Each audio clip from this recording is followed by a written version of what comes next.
Alrighty guys, welcome to another episode, or another live stream, sorry. I am going to be recording at some point actual videos instead of live streaming, but figured I had nothing better to do on my day off, so I'd live stream, just adjusting the audio. I can't personally hear it. Okay, I heard it.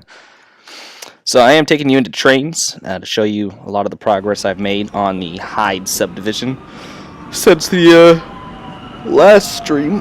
Sorry, stretching. That felt much better. So I have worked a bit on it since last time, but only just because I don't want to just sit around and not touch something until I live stream and just only touch it when I live stream. So I will show you guys everything I have done because I have made a lot of progress, a lot, and again, it's going to be a little laggy through here just because I have put down so much. I will get to this in a minute, but we're going to go up the way here to where we first started to show you all the progress that I've made. Oh, I'm not that far out. So I have put in the main line here through the town. So this will be the main line. Will be a double track for just a little bit, and then we're going to make it go down to a single track like it is through Saco and Biddeford. But I do have a representation of the Amtrak down Easter. I do have the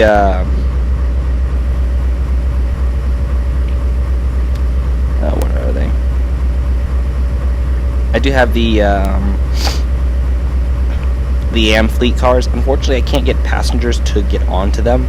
It just doesn't come with that feature, and I don't quite know how to edit it. I'm still kind of new to Trainz and whatnot. I mean, I've only put in about 800 hours or so, I think. Looking at Steam to correct myself, I've only put in 800 hours, unlike what I thought I put in. So I'm going to switch these two out because I did get a new NPCU engine. Can I add this train? Yes, I can. Thank you.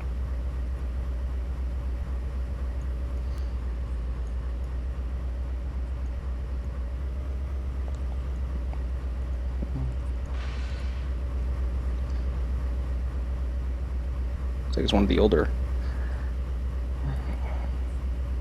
I did try to download the nice font.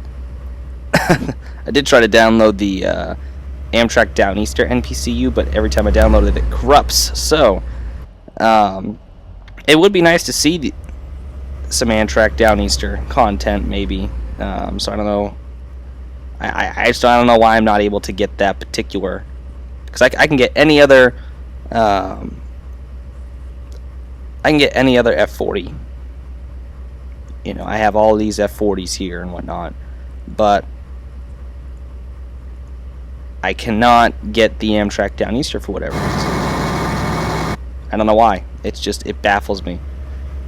So it's a mystery. I did put in this station right here, which will represent the station for the city of Saco.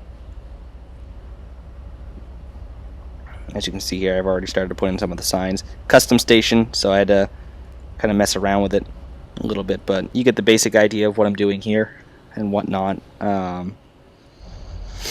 So the city of Saco, downtown, will be kind of right over here, and I do apologize for the lag, but I just have, like I said, so much that I did down in the city across the way, Biddeford. So we'll run up here to the mill. I kind of finished the mill complex itself. Yeah, the save did corrupt or something last night. Sorry, I'm looking at it. Some of my work didn't quite save last night because I put in this building over here as well. And I put a building in right there, and they just did not save for whatever reason.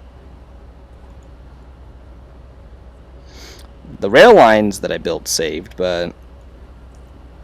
or most of it anyways. There was a little section that was deleted last night that I was a little upset over because I made a ATLS intersection, the crossing on the hill that I have going up down into the harbor area. So if you can just bear with me for a second, I'm just going to get this kind of put back together.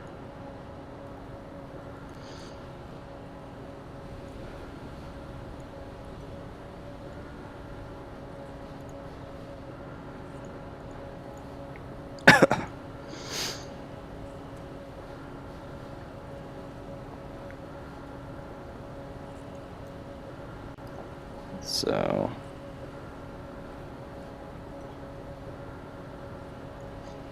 there's that.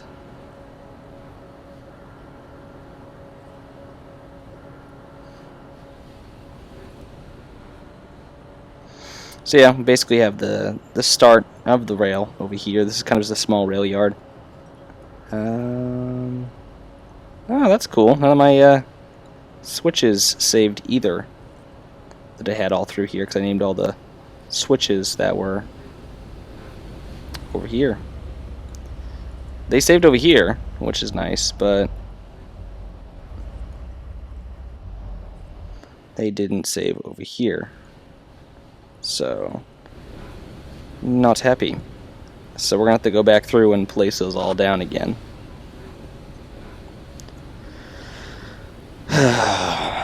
Just wonderful. So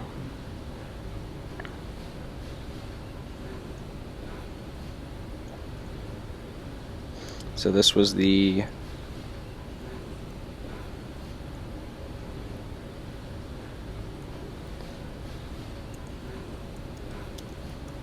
Pepperell Mill siding 1.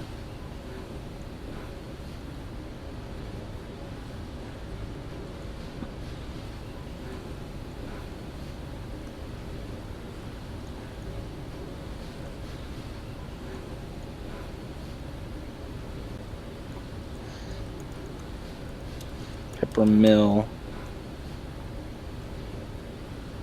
1.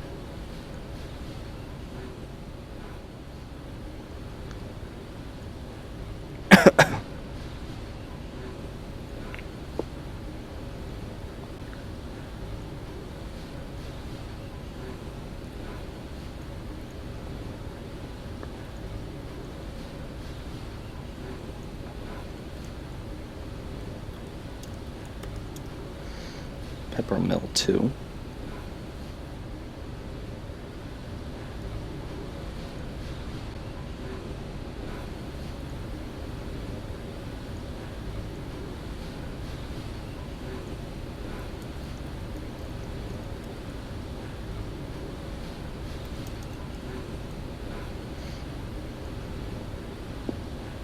Just making sure there's no duplicates because my mouse is just so crazy right now. So there's that one.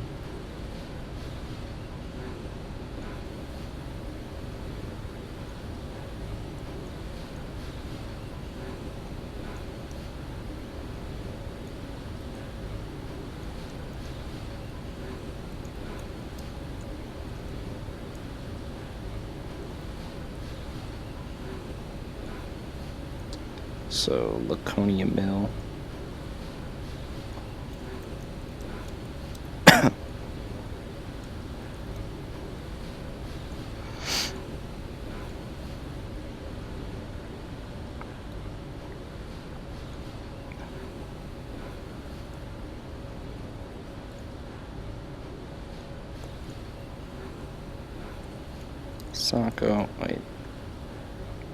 Saco Island, Maine. No, not that Maine. 2.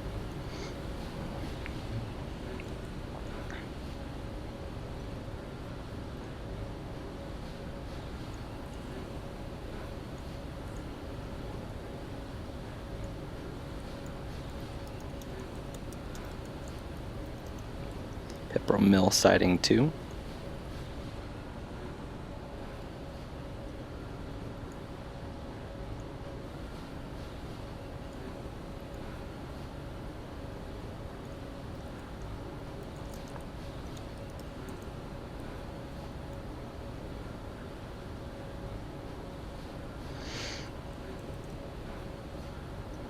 I think I just spelled that wrong. Let me double check myself. The mind has stopped working today. Or on most days anyway. Yeah, it's EI. EIV. I knew it looked wrong. So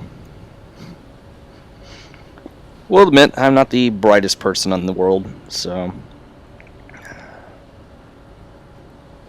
But, oh well. It happens. You get out of school and it's just like you start forgetting everything, so... Saco Island, Maine 3. I still know all these useless facts, but... I just... starting to forget what I did in school, so...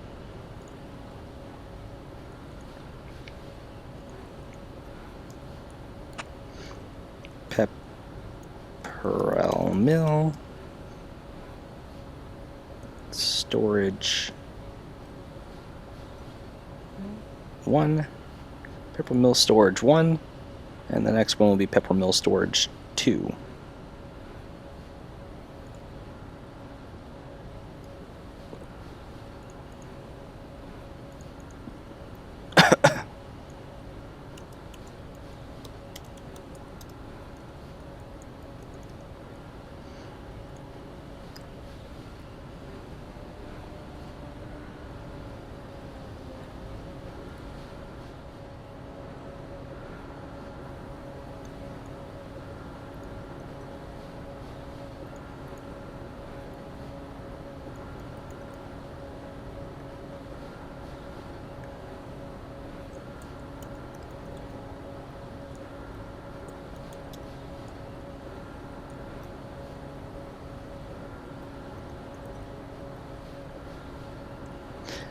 Mill loading tracks.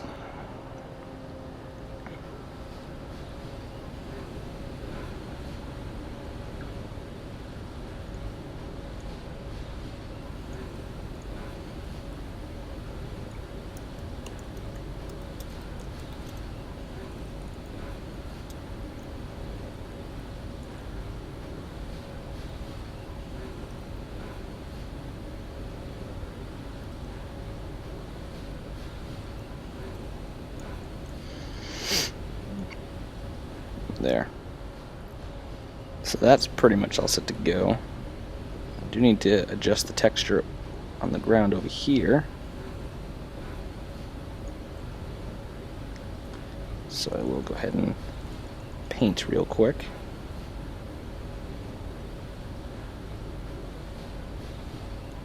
There we go. And I'm going to take this crossbuck, move it over here. I'm going to have to put down some wooden crossing ramps.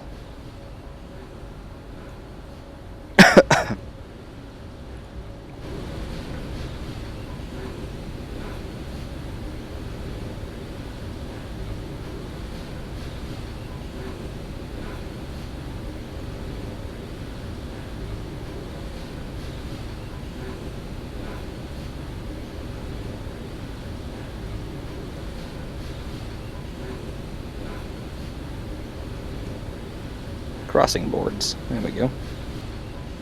Put those in. And they don't look too good.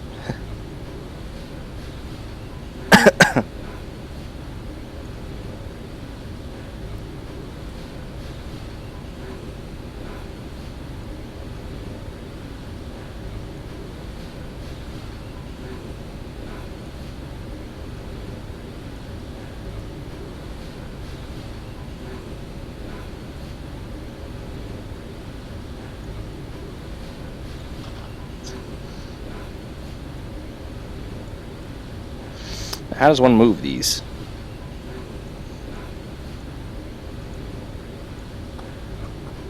That's my question. How do you move these?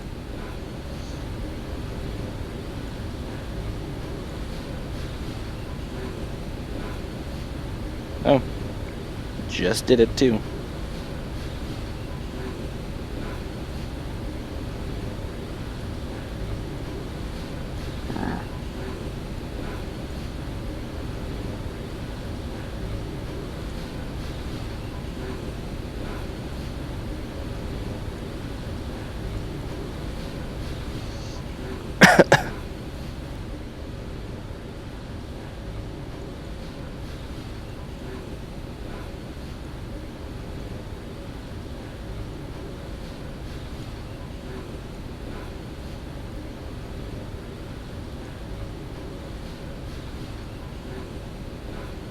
So there's that. Put that in right over here.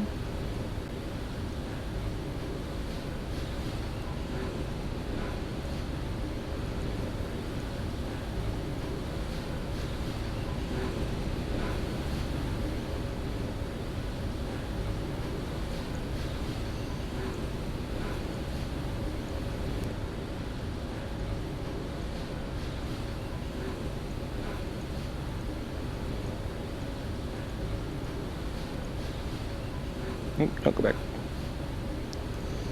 Put one more in right about there. Flip it around.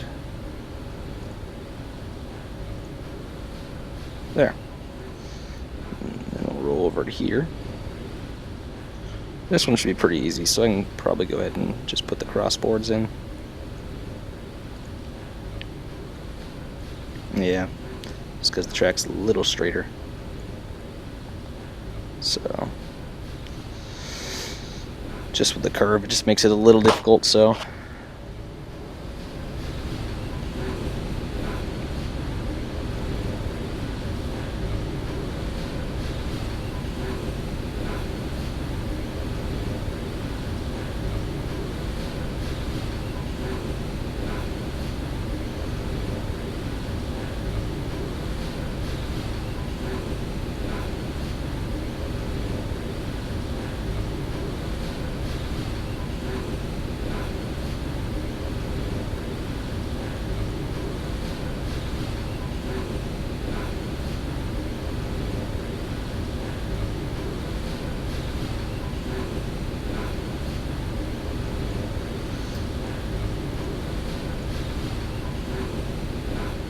There. So, you get the general idea of that.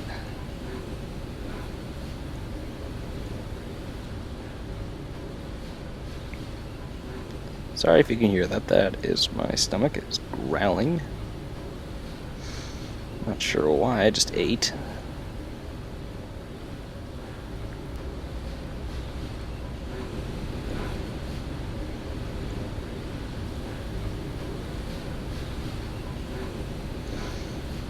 So, just adding in little details here and there. That's just kind of what I do. I'm very big into detail. Now,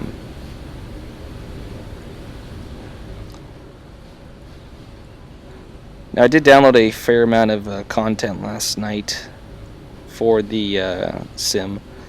And downloaded some Portland and Western. I think they're SD9s. A couple of the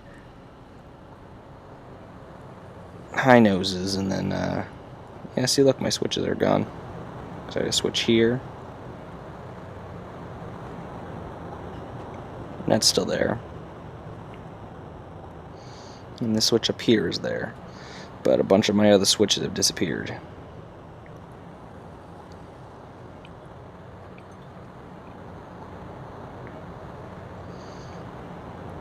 Baffling.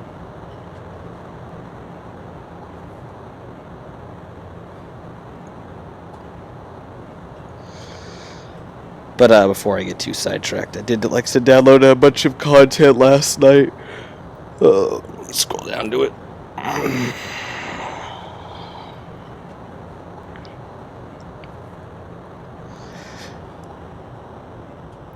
I know this is a West Coast kind of thing, but I downloaded Portland and Western SD9s. Very, very nice trains, very nice model. The people who, the person who modeled these, by far, these are some of my favorite freeware trains to drive around currently. So,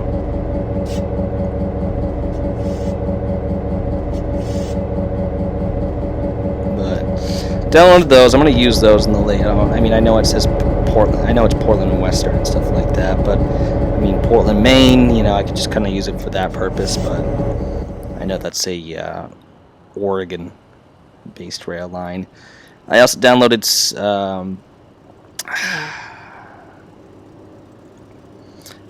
I forget the name, but it's oh yeah, Carrollton Rapids and Potash. So crap.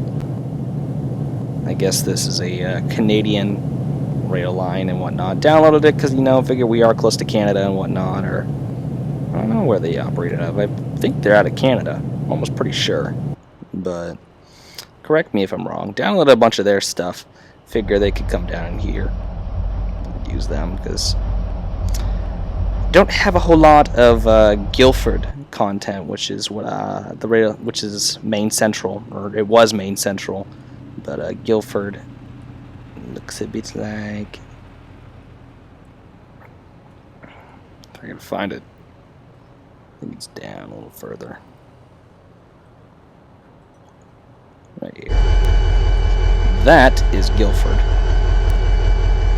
I also have some very basic Maine Central trains and whatnot.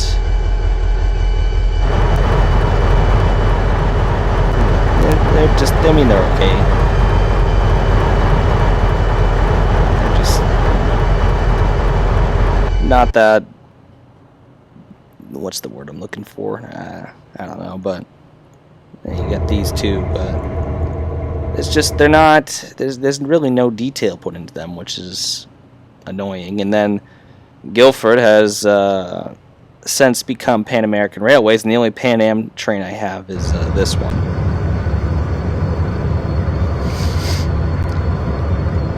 This is the only Pan Am train I have for the whole sim. So, I don't know if I have anyone that's watching that can do some repaints or whatnot. But if there is anyone watching that is able to do that, I would love to see more Pan American content. I would love to see more Guildford content. I mean, hell, if you want to Maine Central, Boston, and Maine Railroad, it doesn't bother me which one, but I need more content for the sim so I could feature these in my videos. You know, it would be great if someone could go ahead and make content for the sim, but my requests more often than not fall upon deaf ears. So anyhow, so we're gonna go ahead and get this traffic light set back up that I made last night.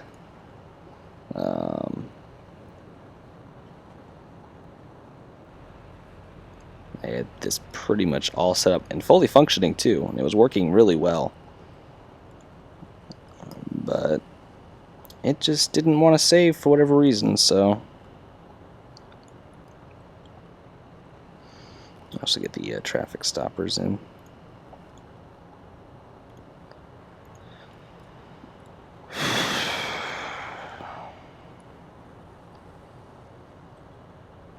I guess this was the more annoying part, coming back in to see that this was gone, because it does take a bit to get this set up and functioning properly and get the timing set up, and then not only get the timing set up, but just get the basic layout of everything working. So it is a bit annoying when you come back in after working for quite a while yesterday and everything's just kind of gone. So just, you know, yeah, not very fun. Definitely made the morning a little more frustrating, but alas, it's not the end of the world. Still able to get it put together and whatnot, so, or put back together, and pray that it stays. So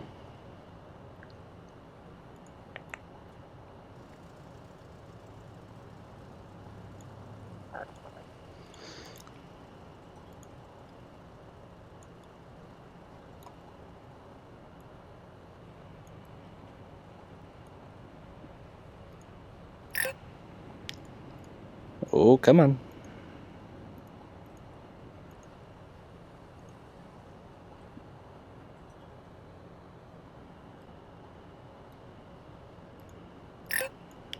Oh, just move.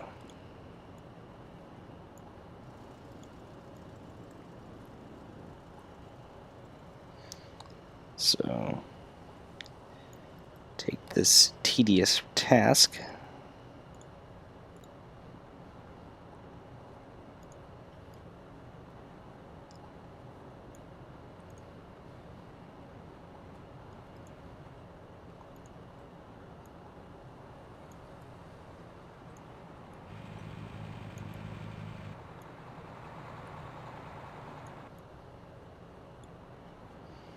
Really? Thank you.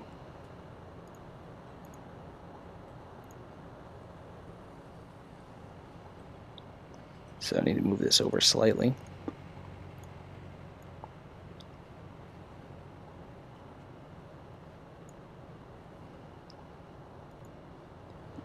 Then last but not least,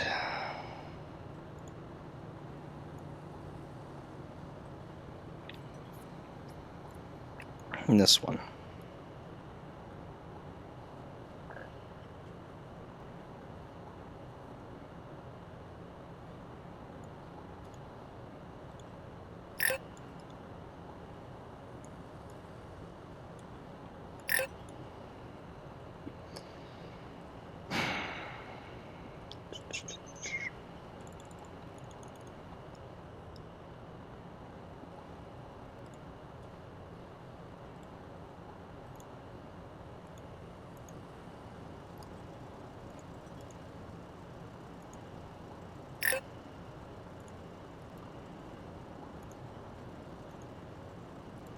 Alright, so there we got that in. So now we'll go back to move the traffic lights into place.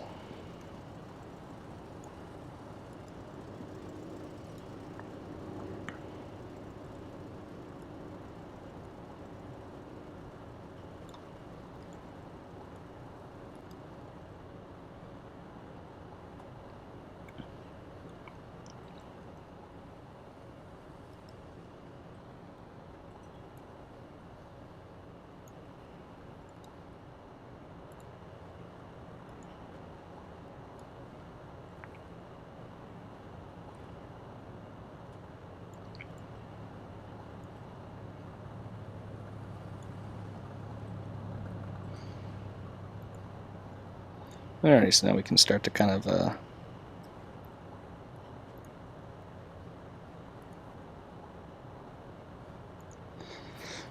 get this little set up. I know this is going to be channel 5, just from last night. Would like to load.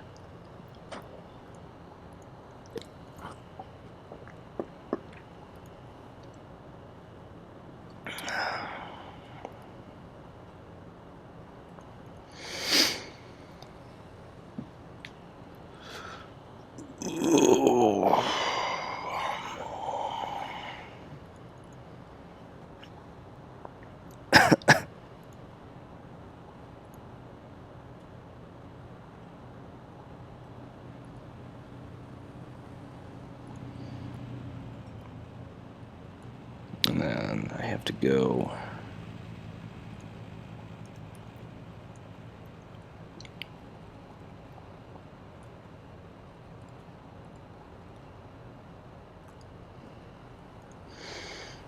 in and get this.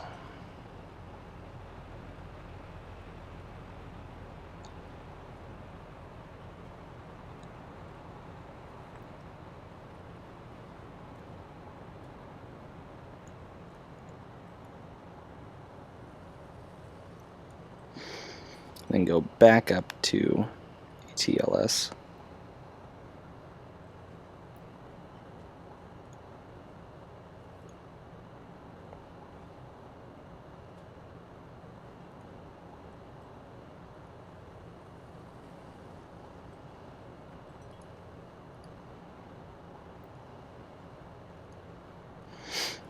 Yeah, that was the only kind of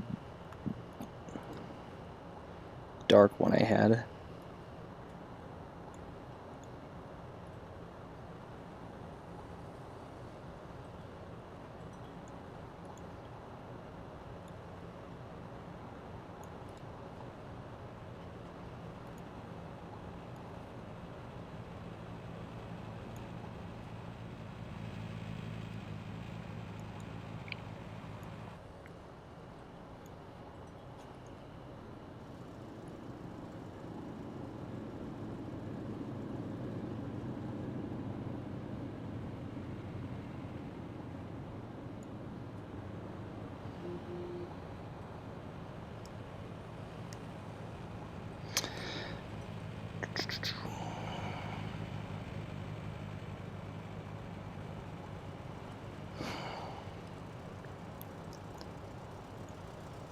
So yeah, it's a very, very tedious process.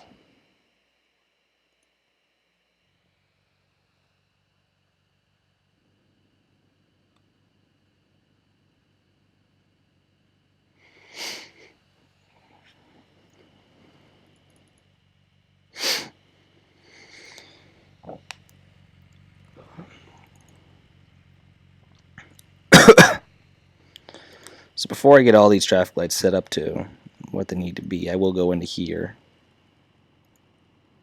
and set this up for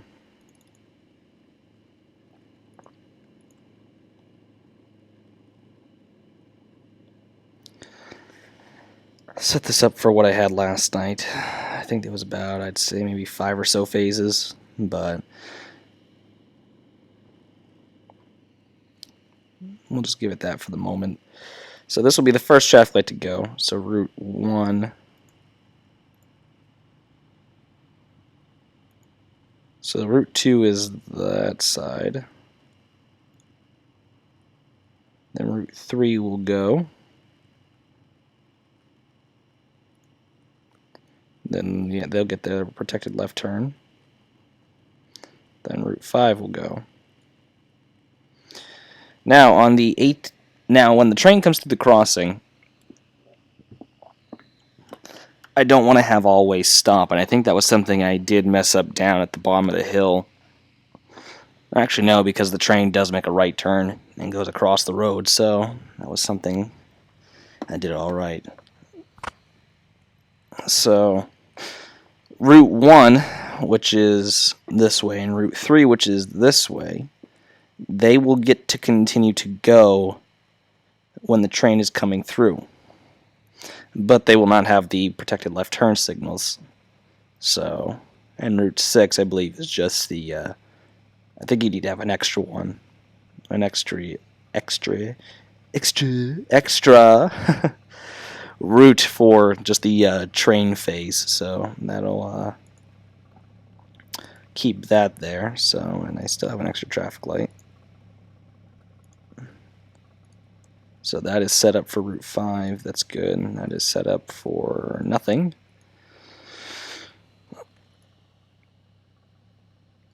It definitely seems a little more complicated at first to set up a custom intersection, especially with a train crossing, but it's really simple. You know, after I learned it and whatnot, it was fairly simple. So let me just make sure that's all set. So left light is set to Route 1. Now the right light needs to be Route 1 and the top needs to be 2. So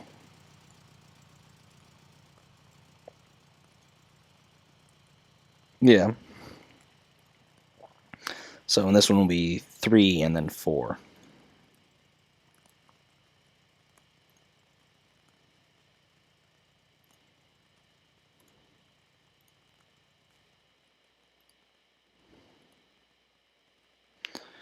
Now the fun task of adjusting the timing. I think I set the left turn phases for about 8 seconds. And then I did the through phases. I did the through phases for about 15 seconds, but I think I'm going to lower that just so, because I mean, stop and think. I mean, these lights, they're running for 8 seconds and an additional 15. That's about, I'd say, 23 seconds, which I think is a bit much. So we will lower that to about, I'd say 12 to give it a full 20-second process.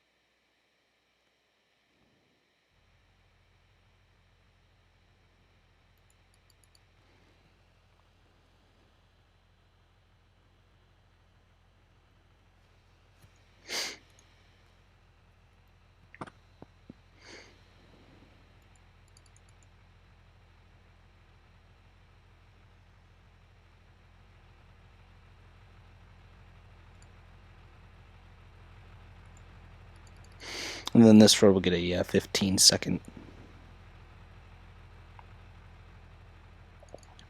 And the gap delay, I think, will be about 5 seconds, so that seems to be the one that works the most. Seems a little bit more realistic, so. So there is that. Now I just want to kind of see the lights just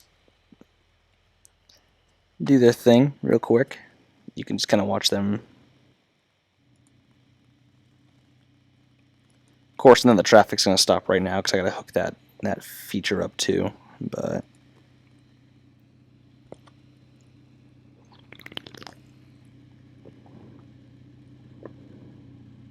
that light's going to kick in here momentarily. Alright, so that one's changing to yellow, red, and that one, yeah, these two just went green, so they'll be green for about 15 seconds. There's a fly that keeps circling. These flies, I tell you what, they are miserable this year.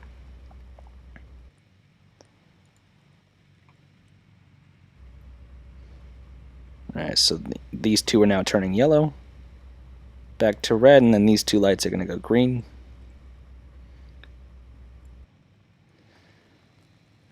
So a few more seconds, this one will change to yellow.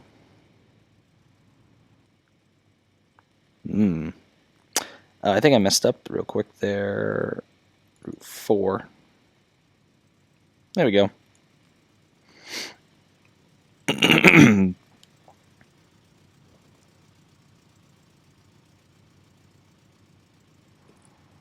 So that light must have just changed to red. So then that light, so yeah, this traffic light for the through traffic just changed to green. Of course, traffic only travels in these two lanes right here, but just for purpose sakes. And then it's going to repeat the pattern. So I will show one more time now that it's all correct. I'm sorry. So these two lights are green.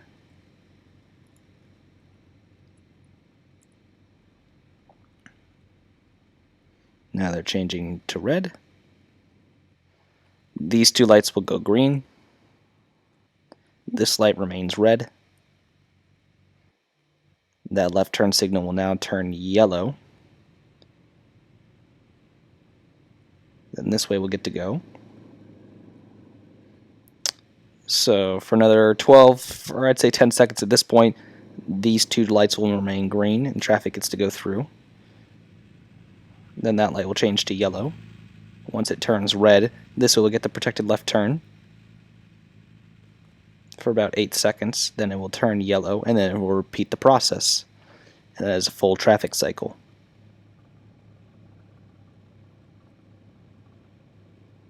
So there we go. Now what I need to do is put up these crossing lights.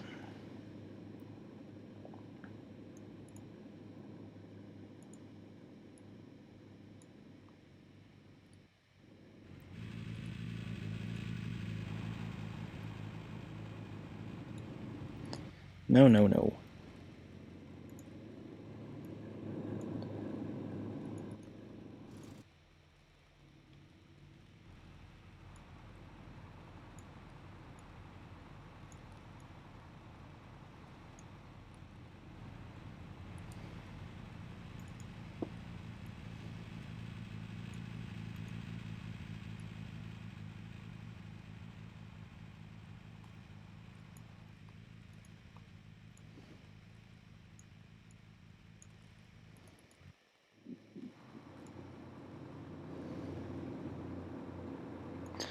Oh, this mouse, I'm telling you what, I can't click anything anymore.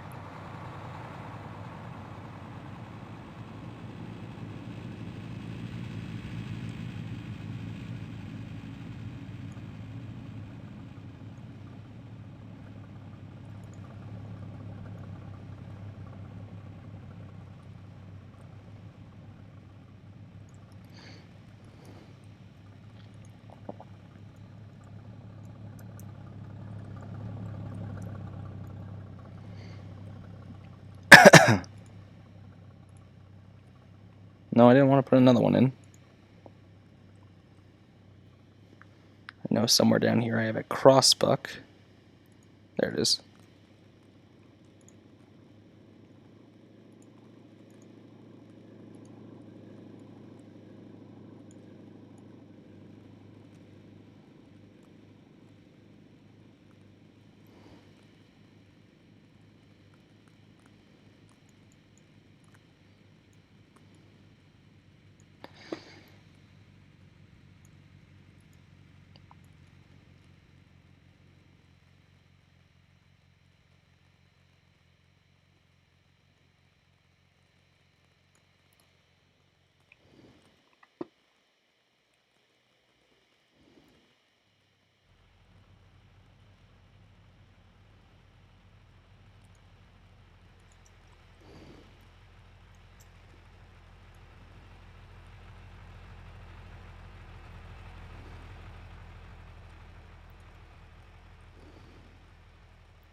So there's that.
There was something I had that I could hook up to the crossing where it only displays when the train's going through, and I completely forget what it's called, but it would basically say no right turn or whatnot.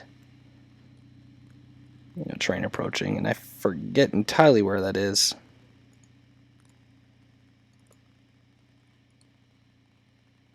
So we'll just go ahead and hook this up.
Oop, wrong one.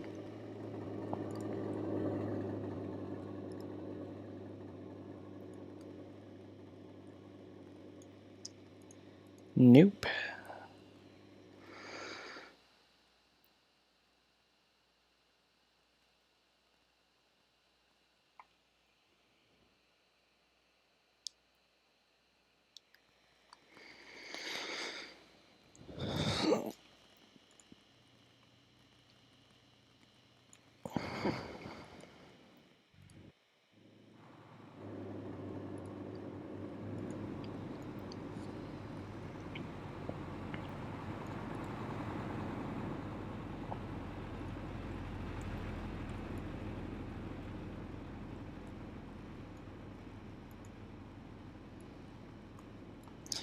Oh, it's gonna drive me nuts.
Alrighty, so there's that, and then we're going to go ahead and get the actual crossing itself. Probably get that one.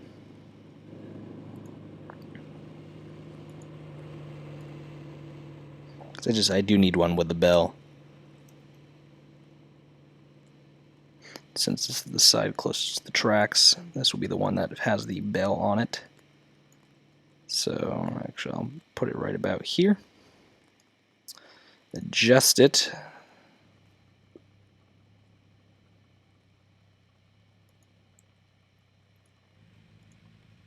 And what I want to do before we actually get moving is, oh no, I already did that. Okay, yeah, so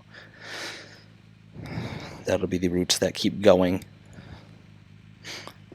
when the train comes through. So now that we have all that basic set up, I can now put in the ATLS slave.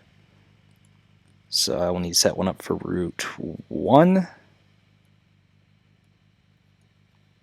route 3, route 5, and the crossing itself.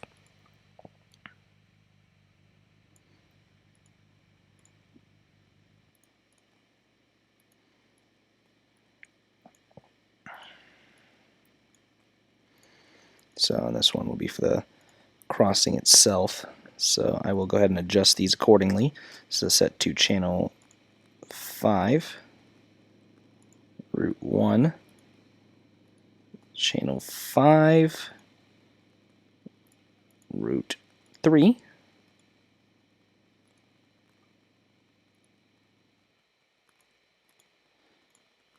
channel 5, route 5, and channel 5 level crossing mode. Alrighty, now we can go ahead and hook these up.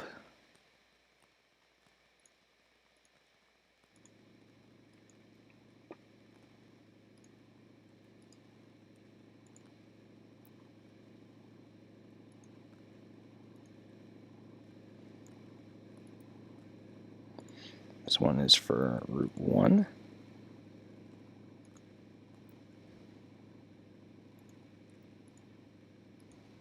Nope, wrong one. And now for level crossing mode, so we'll just hook it up to the lights.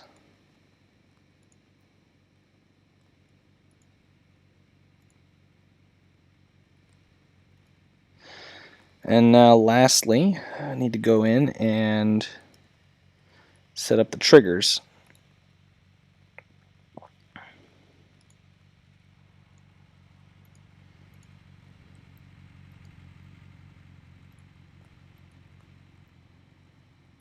Channel 5 two-way running.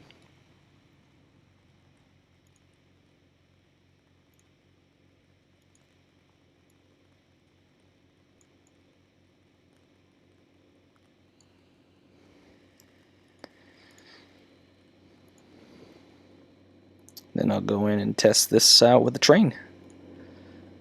Probably go ahead and use one of those Portland and Western SD9s that I downloaded because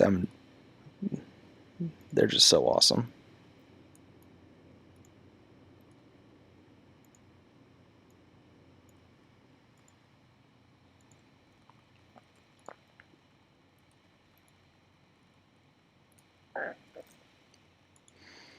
Two-way running 4-trigger system. They come with the tracks a little bit. We'll have to put in some of these rubber crossing boards, but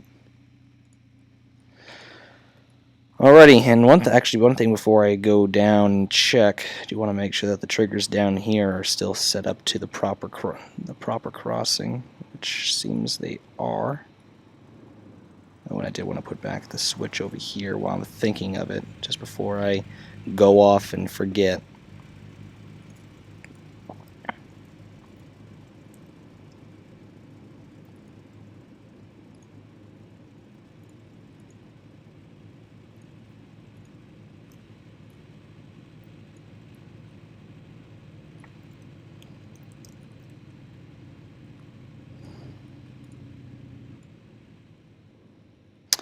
Alrighty, so we'll go in now I'm just gonna plop SD. Okay, seriously? Come on. I think I'll get the SD9 long nose,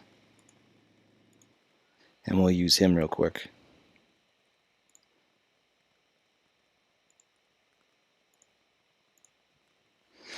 Alrighty, so let's go in and check it out.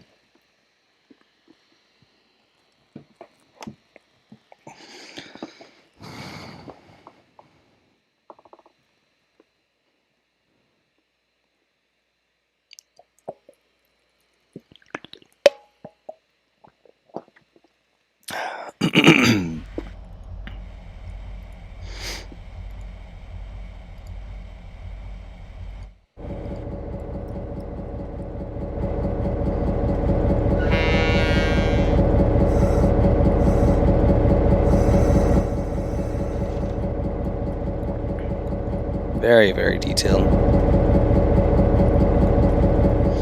So we'll take you over here. We will look at the traffic signal itself in action with the traffic stopper and whatnot.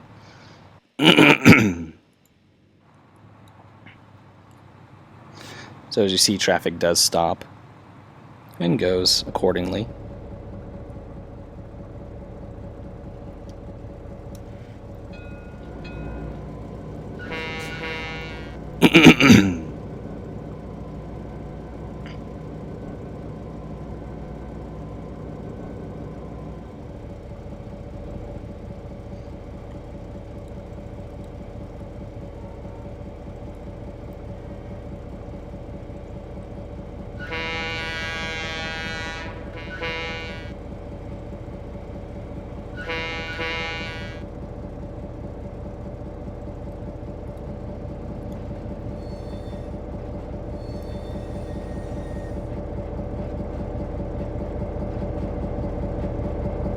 Oh, there's Speedy Gonzalez. Alright, just blew right through that.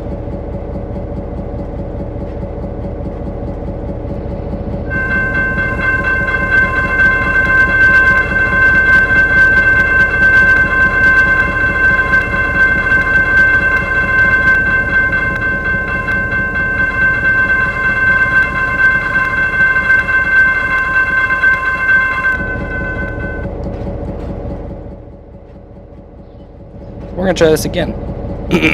Going the other way now.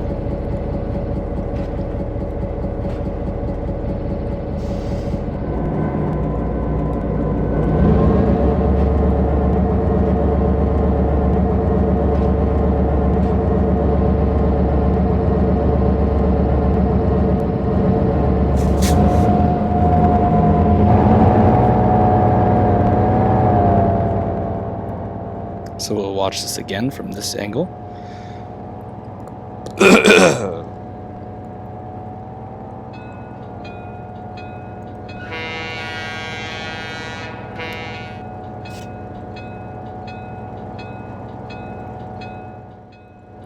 See, we're getting ready to approach the trigger.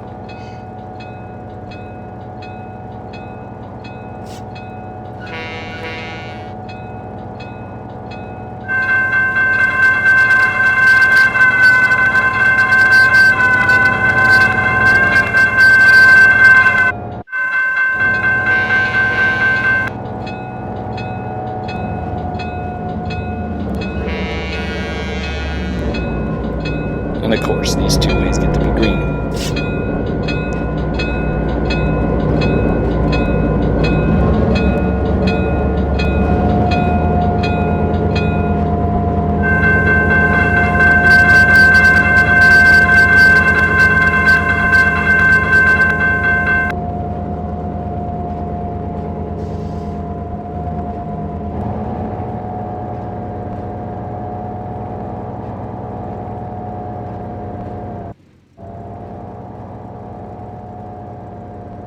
So then it just kind of picks up from where it left off, which will be the two traffic lights green.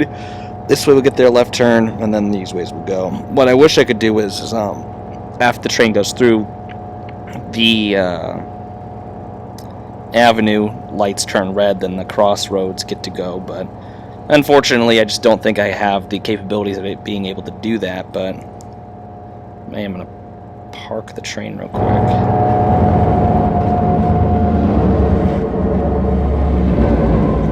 So I did want to take you guys through real quick and show you, without all the spline circles and connection points, what I currently have built down here in the lovely town of Biddeford. This is Biddeford over here. So this is my representation of the old port area of Biddeford. So, of course, you guys have seen this crossing here from my last video and whatnot, and it's all still doing pretty good. So,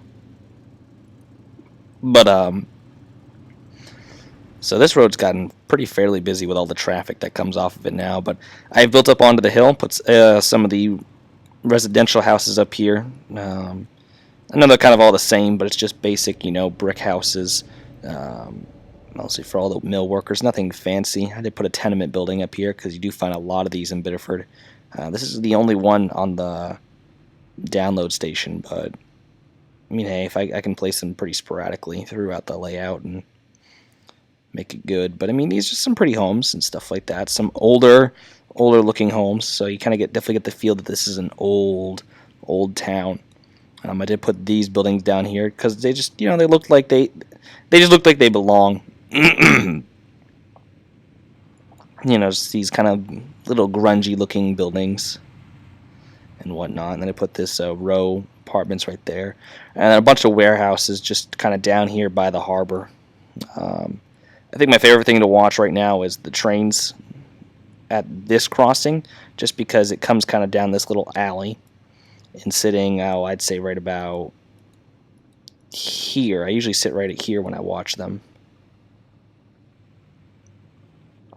But sitting right here and watching the trains come through that crossing is, I don't know, I just like it. I just like the looks of it and whatnot. It's just kind of, the cars are kind of going down this little alley and whatnot, and the train's coming out of an alley, and it's just a really cool view. I like it. So,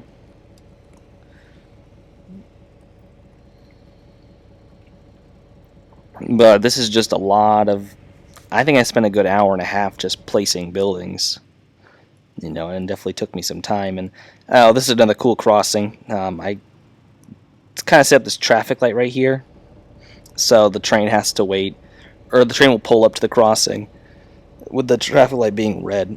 And this was kind of the only way I could set it up. So the traffic light's red, and it remains red. So the road is currently on a green phase and remains on a green phase until a train pulls up to the crossing. And what will happen is the train will have to, either wait depending on how long the cycle is. So if per saying the sim thinks the light just turned green over here, it'll have to wait until the next kind of green phase or whatnot, or the green phase will finish up and whatnot. But yeah, see, look at all the congestion over here.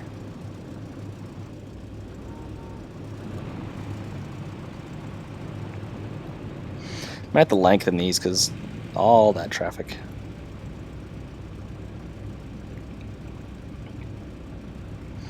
Just bunching up.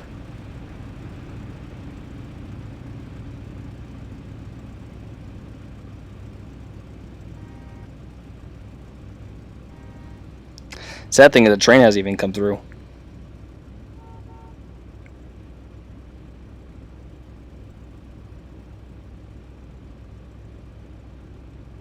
That's the sad thing.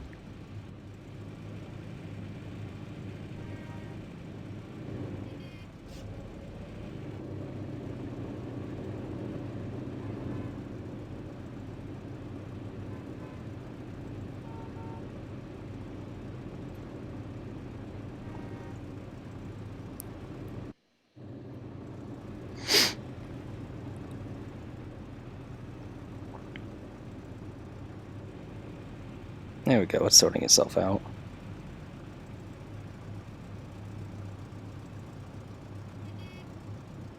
Jeez. Spoke too soon.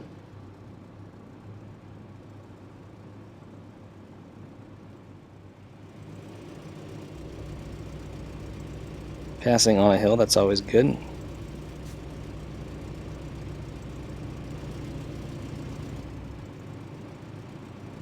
Sorry, I'm just curious to see what this traffic does.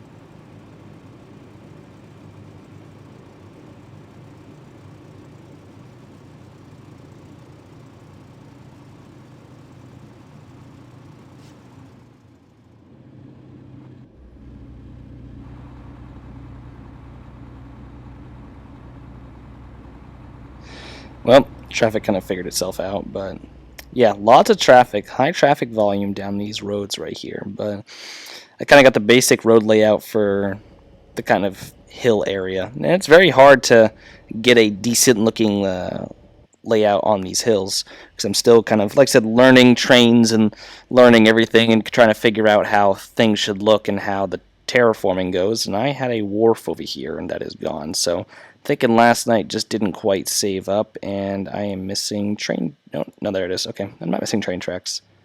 So last night it just didn't quite save properly. So I think we're gonna go back in. We're definitely gonna go back in and get my wharf back because I liked that wharf.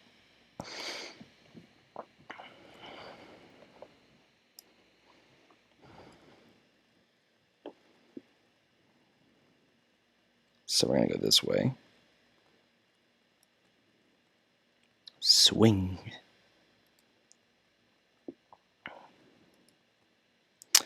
It was it was the SAP or SAP steamship wharf. So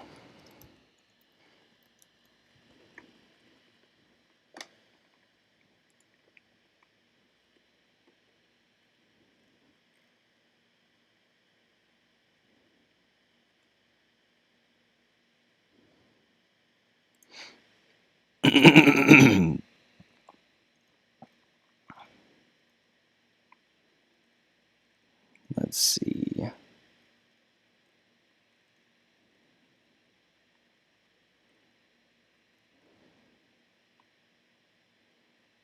Steamship wharf.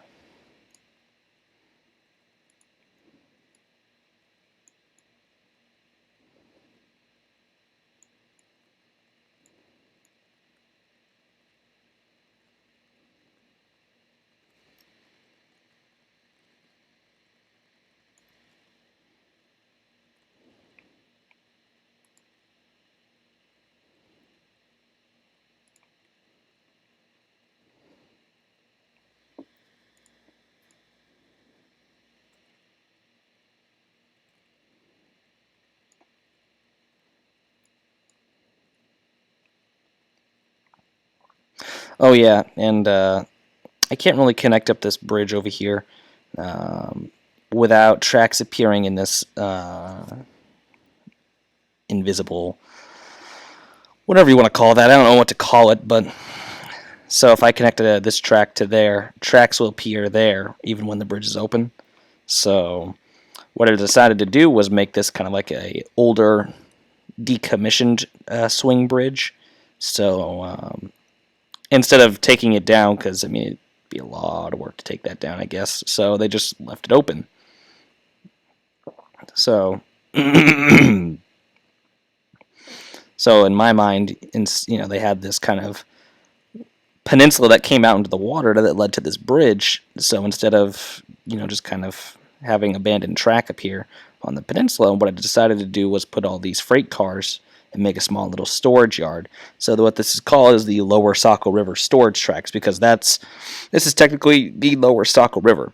This point of the river is going to lead out to the ocean. So, but this here is Lower Saco River, and yeah, I just made a small little freight yard. What Trainz will do is what they can do is they'll pull in and then just back up with maybe 6. I'd think about 4 or 5 freight cars at max. So it's not a huge little area. but it gets the job done. Gets the industry going here down in this section of town. But I do need to put some couple more buildings right through here, and then maybe one more right there, kind of at the bottom of the hill. Leave this area open for this larger warehouse, which I think is no, this is the tallest building down here right now. But like I said, by far my favorite area.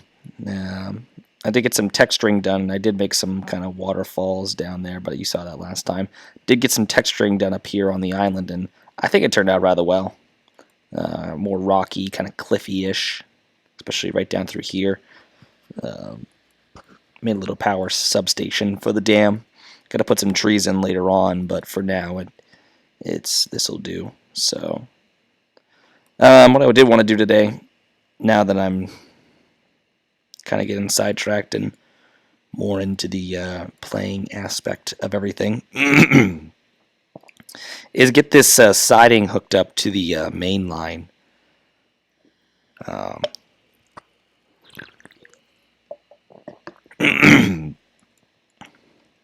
The main line is, like I said, kind of facing a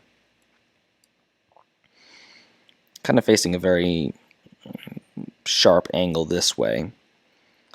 So I will kind of have to do a little bit of work to get the two hooked up. I'm thinking the main line is going to make a curve off to the right in a little bit.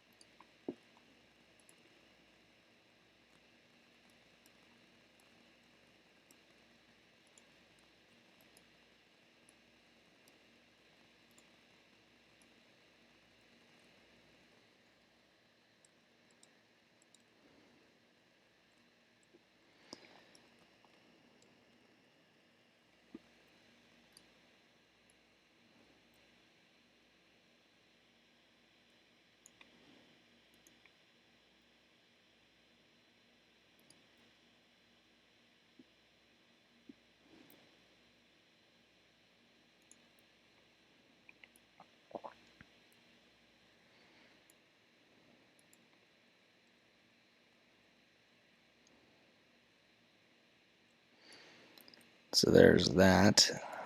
What we can do, and what I am going to do, is there's another kind of truss bridge that goes over Route 1 in Biddeford with a kind of an older mill. I'm going to have the river kind of branch off this way again because there is another little island, spring island, that sits right here. So I will get that up. But for right now, we'll get that bridge in. So it looks like we're going to go back to here. Get the bridge if I possibly can. Thank you.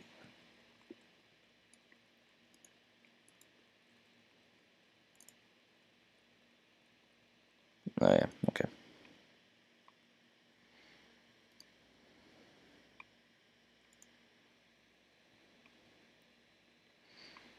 Well, I like that. Single track.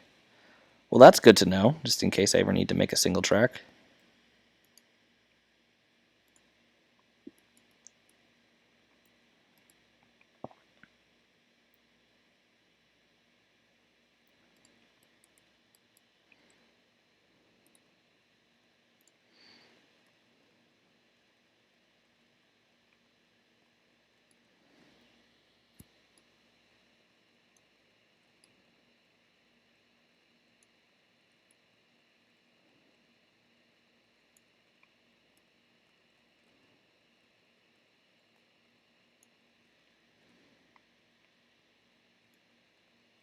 Oh, okay, that works.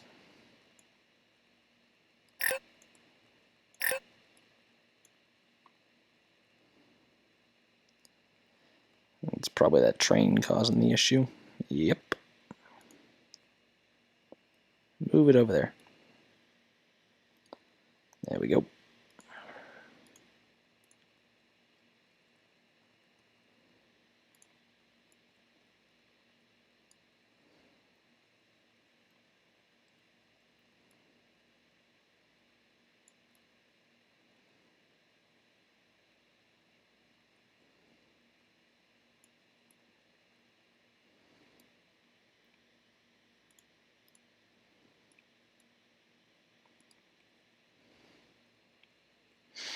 kind of close these two gaps together.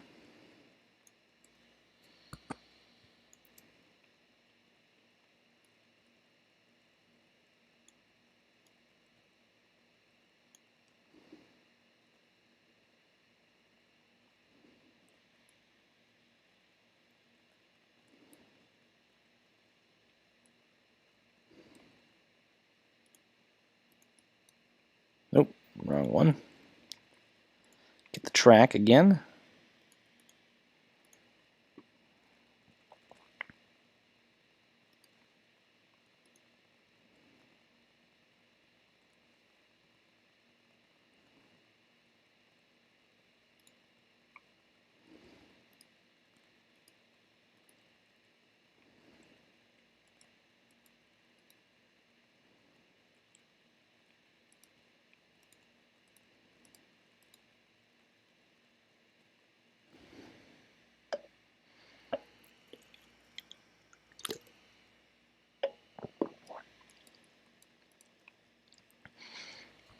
So there is that.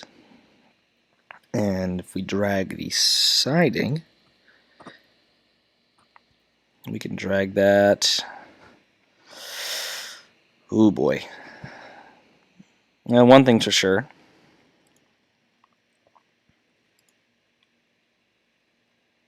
Boom.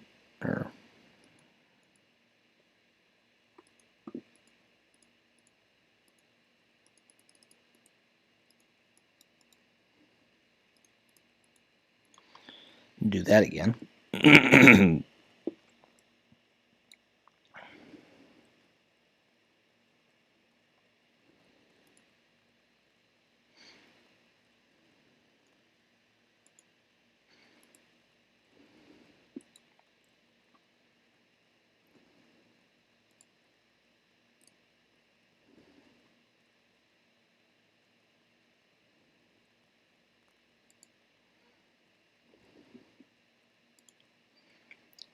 Drag that up just a little further.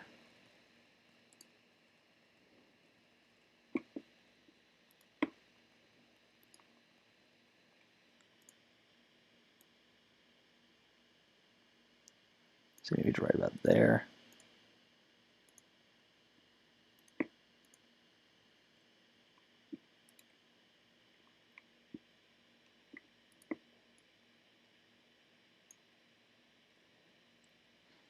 There we go, just a simple little curve. Heads up towards the Maine.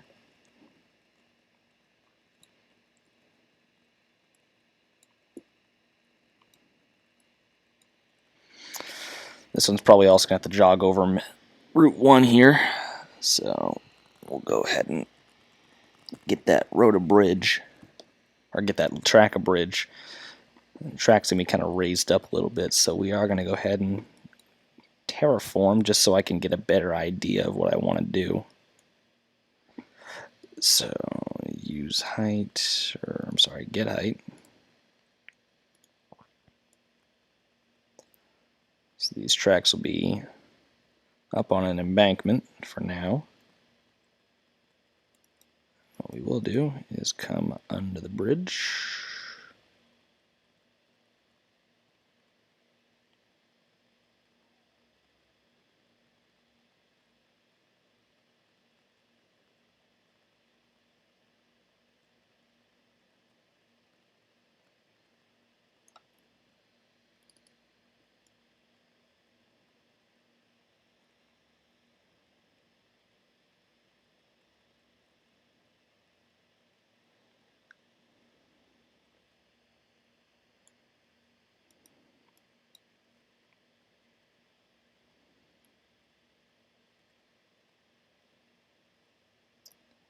So we'll move this over here like that. Now if I were to come this way,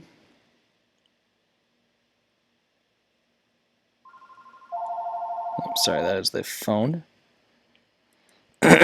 So this is actually below water level.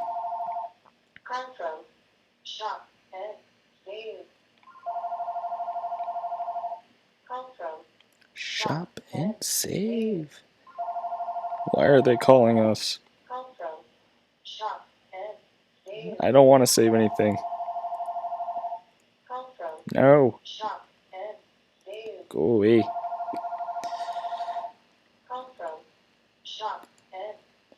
Okay, go to voicemail. Are you even listening? Go to voicemail. Thank you.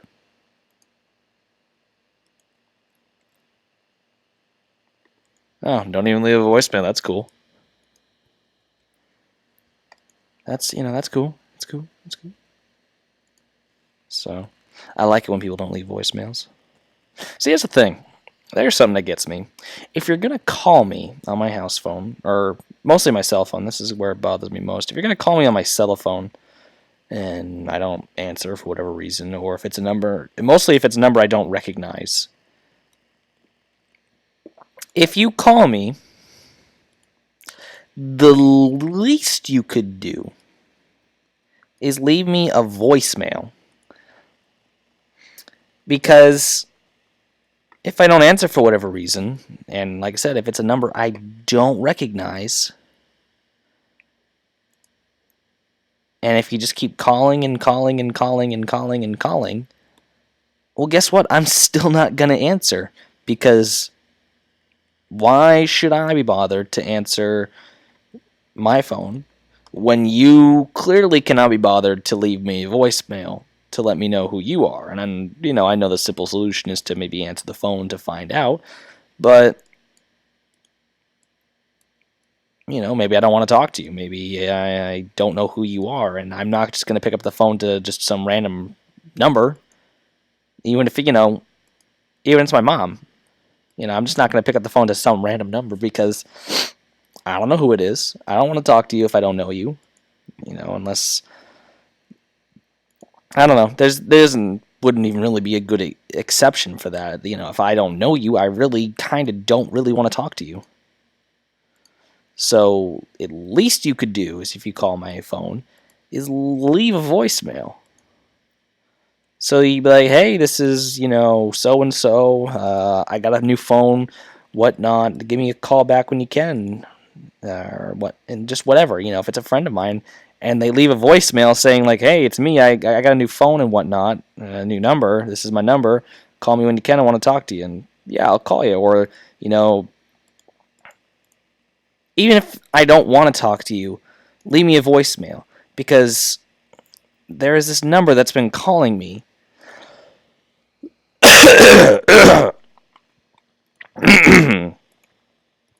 My apologies. There's this number that's been calling me for a while, and I'm not going to pick it up because I'm not just going to be like, oh, I'm sick of this number calling me, and I'm just going to answer just to see who the heck it is. No, I am serious. If you call me, leave a voicemail. But this number calls me, I don't want to say every day, but it calls me fairly often. I'm thinking it's just politics back home. It's a Maine number, but I know it's no one I know. But they've been calling me for a while now, and I'm just getting absolutely fed up with it. And it's like, I know I don't have any debts back home, so I know it's not collectors, but it's getting annoying because it's like, I don't, stop calling me. Just don't talk to me. Stop calling my number. It's been going on for quite a while now, and I'm getting pretty fed up with it, so.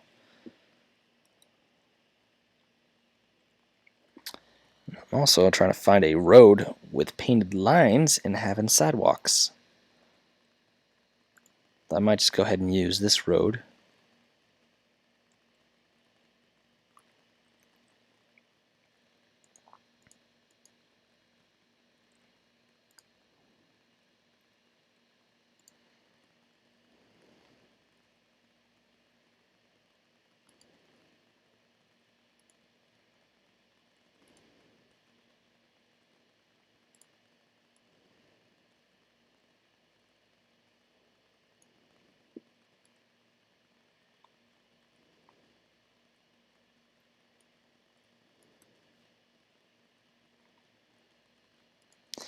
But that's just me.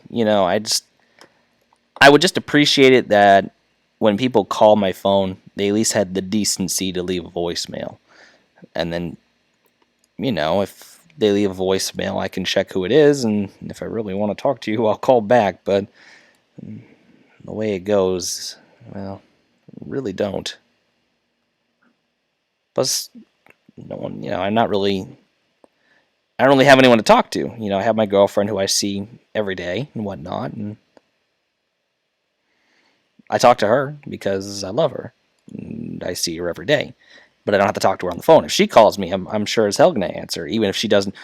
Even if she doesn't leave a voicemail, I know to call her back because that's just part of. It's just common sense, really. If my girlfriend calls me, and if for whatever reason, if she doesn't leave a voicemail, well, I'll call her back because she's my girlfriend. It mostly doesn't apply with family, that rule that I have, because they are family, and I can't necessarily be a jerk to my family. I mean, I could be. I could be a jerk to my family. It's just not really. It's kind of frowned upon, but I could be a jerk to my family. But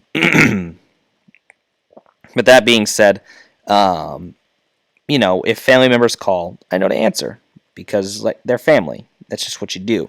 But if other people call me, people I don't necessarily know, like I've been sitting here waiting to hear from Southwest Airlines about the background check, and I know they've been wanting me, or they haven't been wanting me, but I know they said at some point they were going to get me down to Lambert St. Louis Airport, to have my fingerprints to kind of conclude my background check.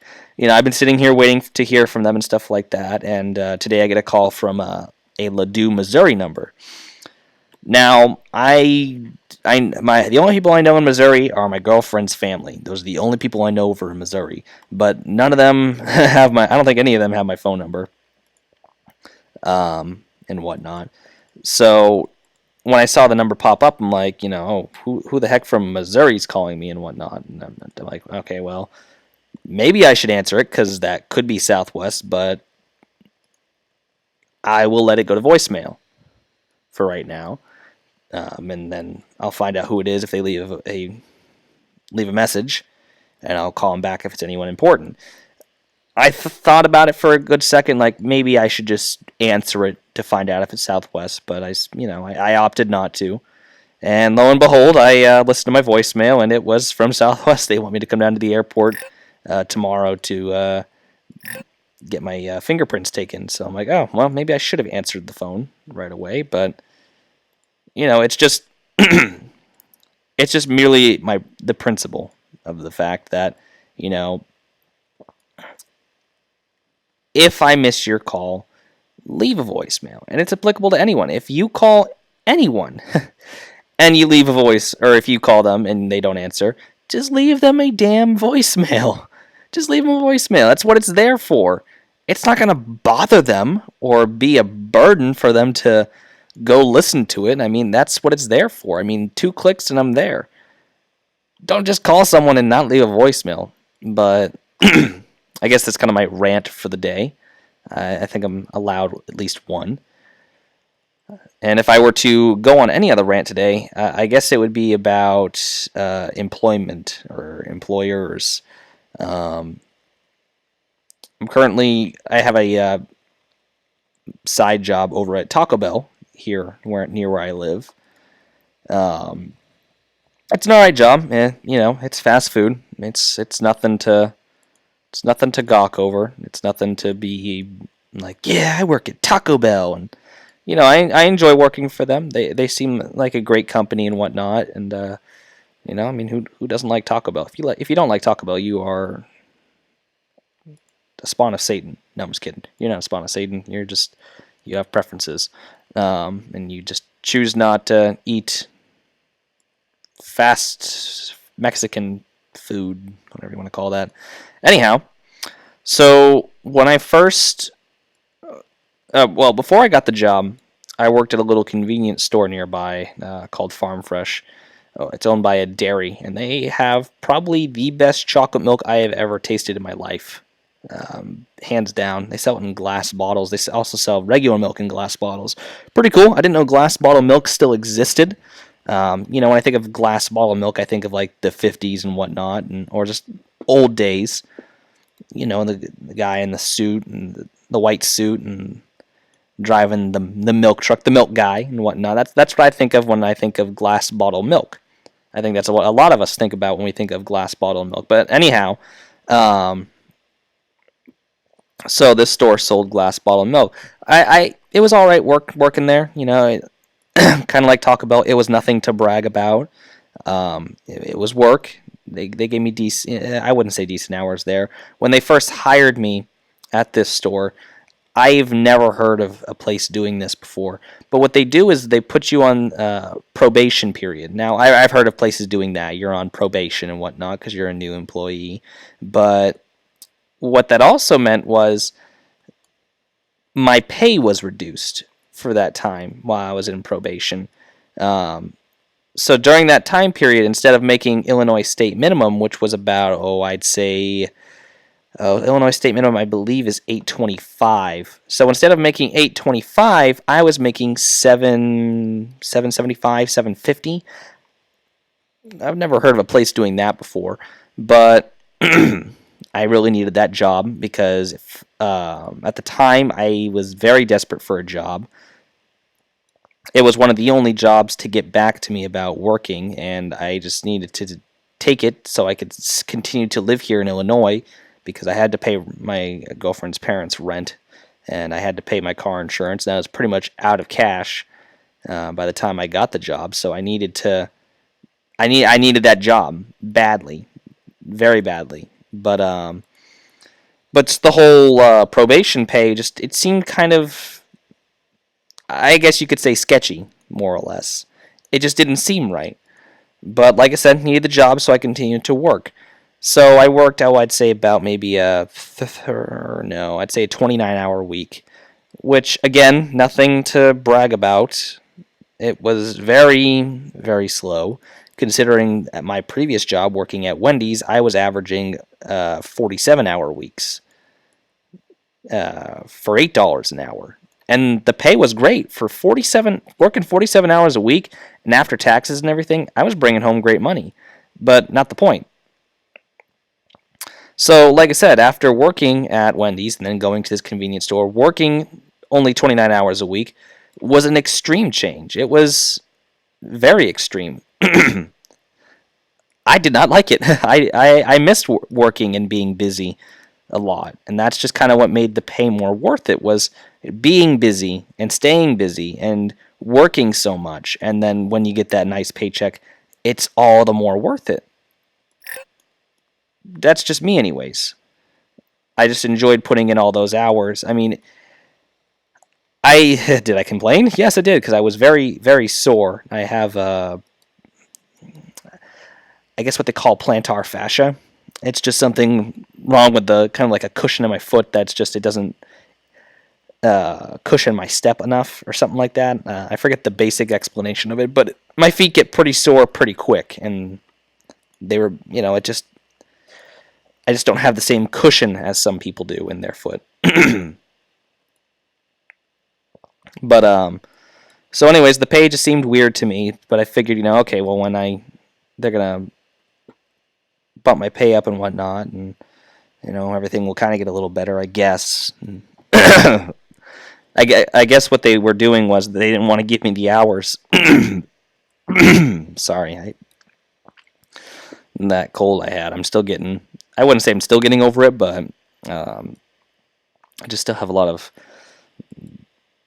crap in my throat, more or less, and it's just bothering me. I take Mucinex for it, and it just does nothing.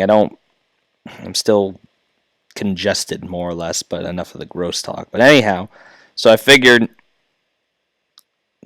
I'm sorry, they didn't want to give me the hours because if they gave me over a certain amount of hours, they'd have to offer me health care as per that Obamacare plan, which when I worked at Wendy's, they offered me Obamacare for all my hard work, and it was nice to be recognized. I think that was the best thing ever when I was offered the health care by Wendy's, which I had to decline because I was moving soon, and I'm I couldn't afford healthcare if I was moving, because I had all sorts of other expenses and whatnot. So I had to decline that healthcare. But anyhow, and here they call again. But it was great when I was offered that healthcare because it was just like, oh Jesus, but it was nice to see that my hard work was being recognized, and it was just so great. But anyhow, so at Farm Fresh, they didn't want to offer me health care, so they only worked me a certain amount of hours, so they could get around that. Now, after working there for I'd say about 3 months, I had to be taken off probation to get to be and put on state minimum. So after 3 months of working there, they took me off probation and gave me a raise. That's the first raise I ever had in my life. Hold on, I'm gonna stop competing with the phone here and wait for that to shut up. Okay. So when they gave me my raise, not only did I get a raise, but they cut my hours, so I was making exactly the same. So not only did they want to offer me health care, but they didn't want to pay me more. And that kind of went for everybody else. Now I know that's just shady business. That's just kind of a lot of businesses out there. A lot of businesses are shady like that. But it was kind of a slap to the face, honestly. It was like, oh, okay, you've been working here for three months. And I'm sorry, I keep hitting my microphone. It just sticks out there a bit. And I talk with my hands a lot. I make a lot of hand movements and gestures and whatnot when I'm talking. So for me to have that microphone sticking out in front of my face is a bit of an annoyance because I always do hit it. But anyhow, it was really a slap to the face because it's like, well, you've been working here 3 months, so you're going to get a raise, but yeah, we're going to cut your hours so we don't have to pay you more, even though you've been working here for a little while. And it's just like, well, F you too. It was just one of those things. It was like, what? And the biggest thing they complained about was the lack of motivation in the employees at the stores. Now there's multiple farm freshes in the area, and a lot of the complaints out of our district manager and whatnot was the lack of motivation out of everyone. Everyone wasn't motivated to do something. He would ask one of us, hey, could you do this and whatnot? And it was just it was hard to get motivation out of us. They expected so much. And I mean, a lot, some of the stuff, it wasn't ridiculous what they were asking. And you just do it because it is your job and whatnot. But it was just very unmotivating knowing that the next raise, if I stayed at Farm Fresh, the next raise I would receive would be about 6 years down the road. That's the average. So another 6 years down the road, I'd have to go to get another raise. And that raise is 10 cents. I kid you not. If you work at that store for 6 years, you get a 10-cent raise.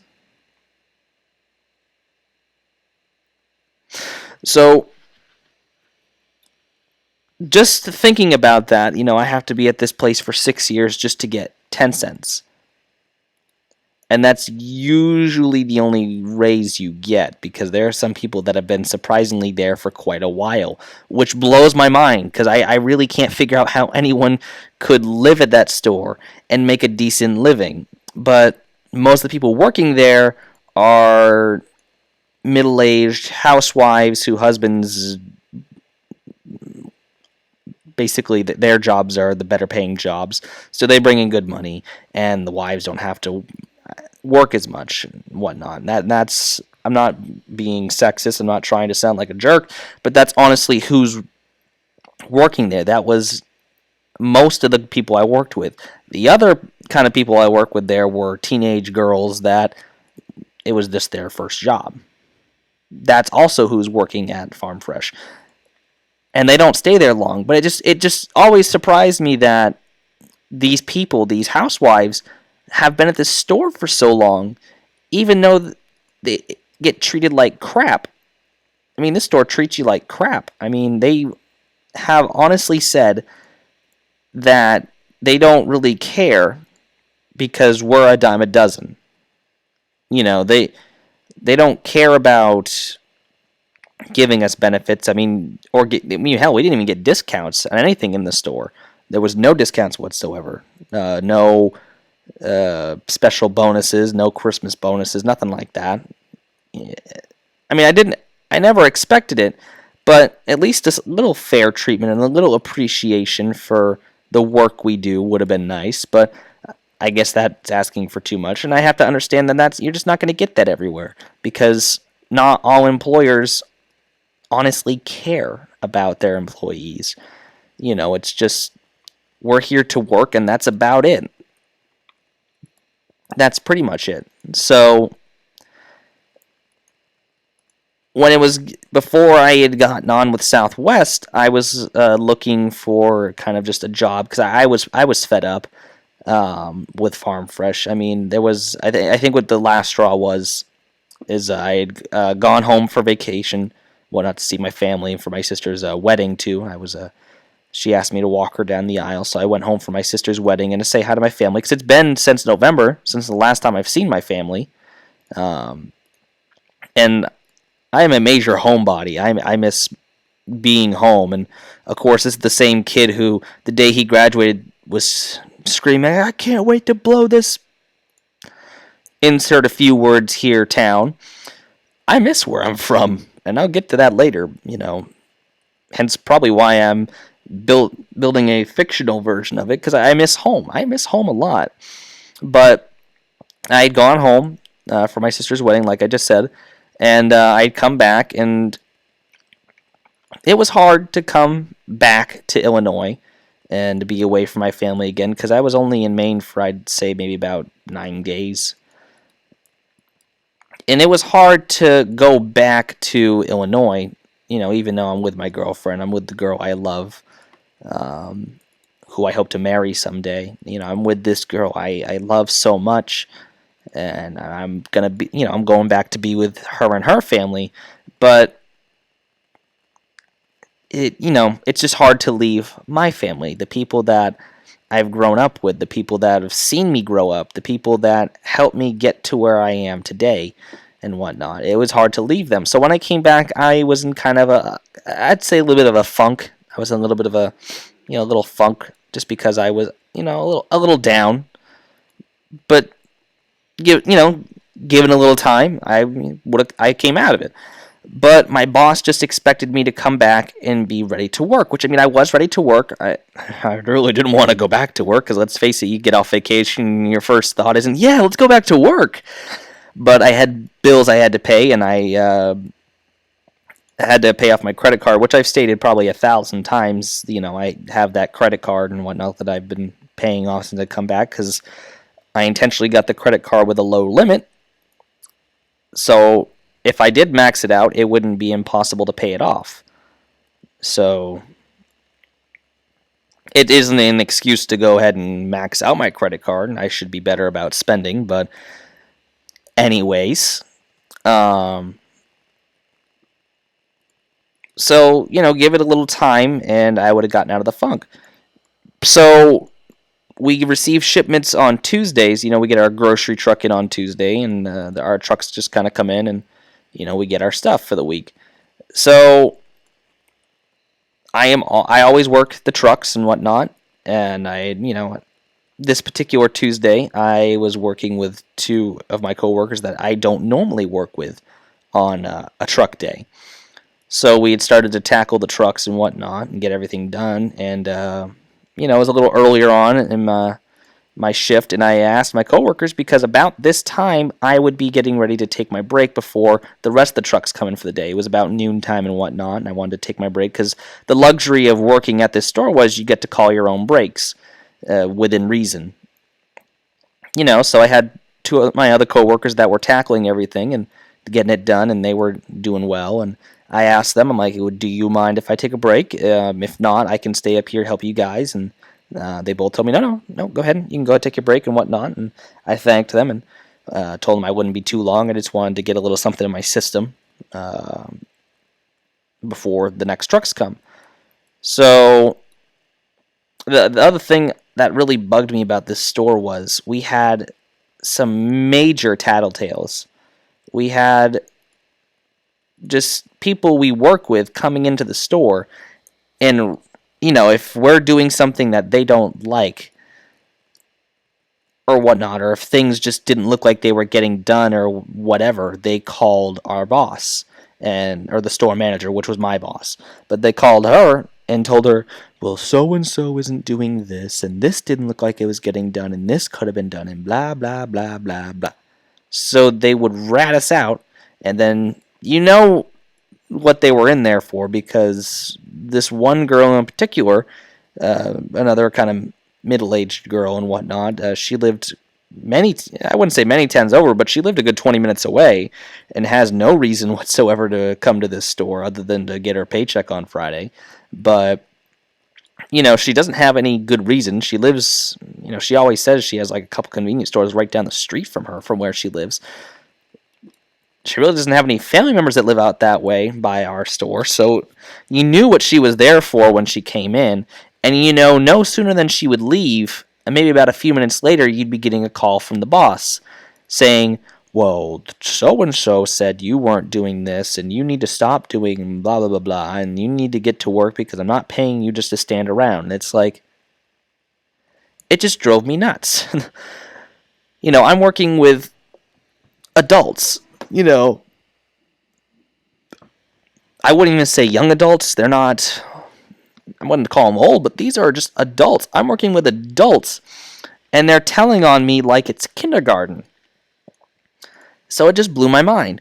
So anyway, I take my break and whatnot, like I always do. This, my coworker comes in and whatnot, and I didn't even think twice about it. And because I'm on my break, I really don't care at this time. I'm on my break, so it's not,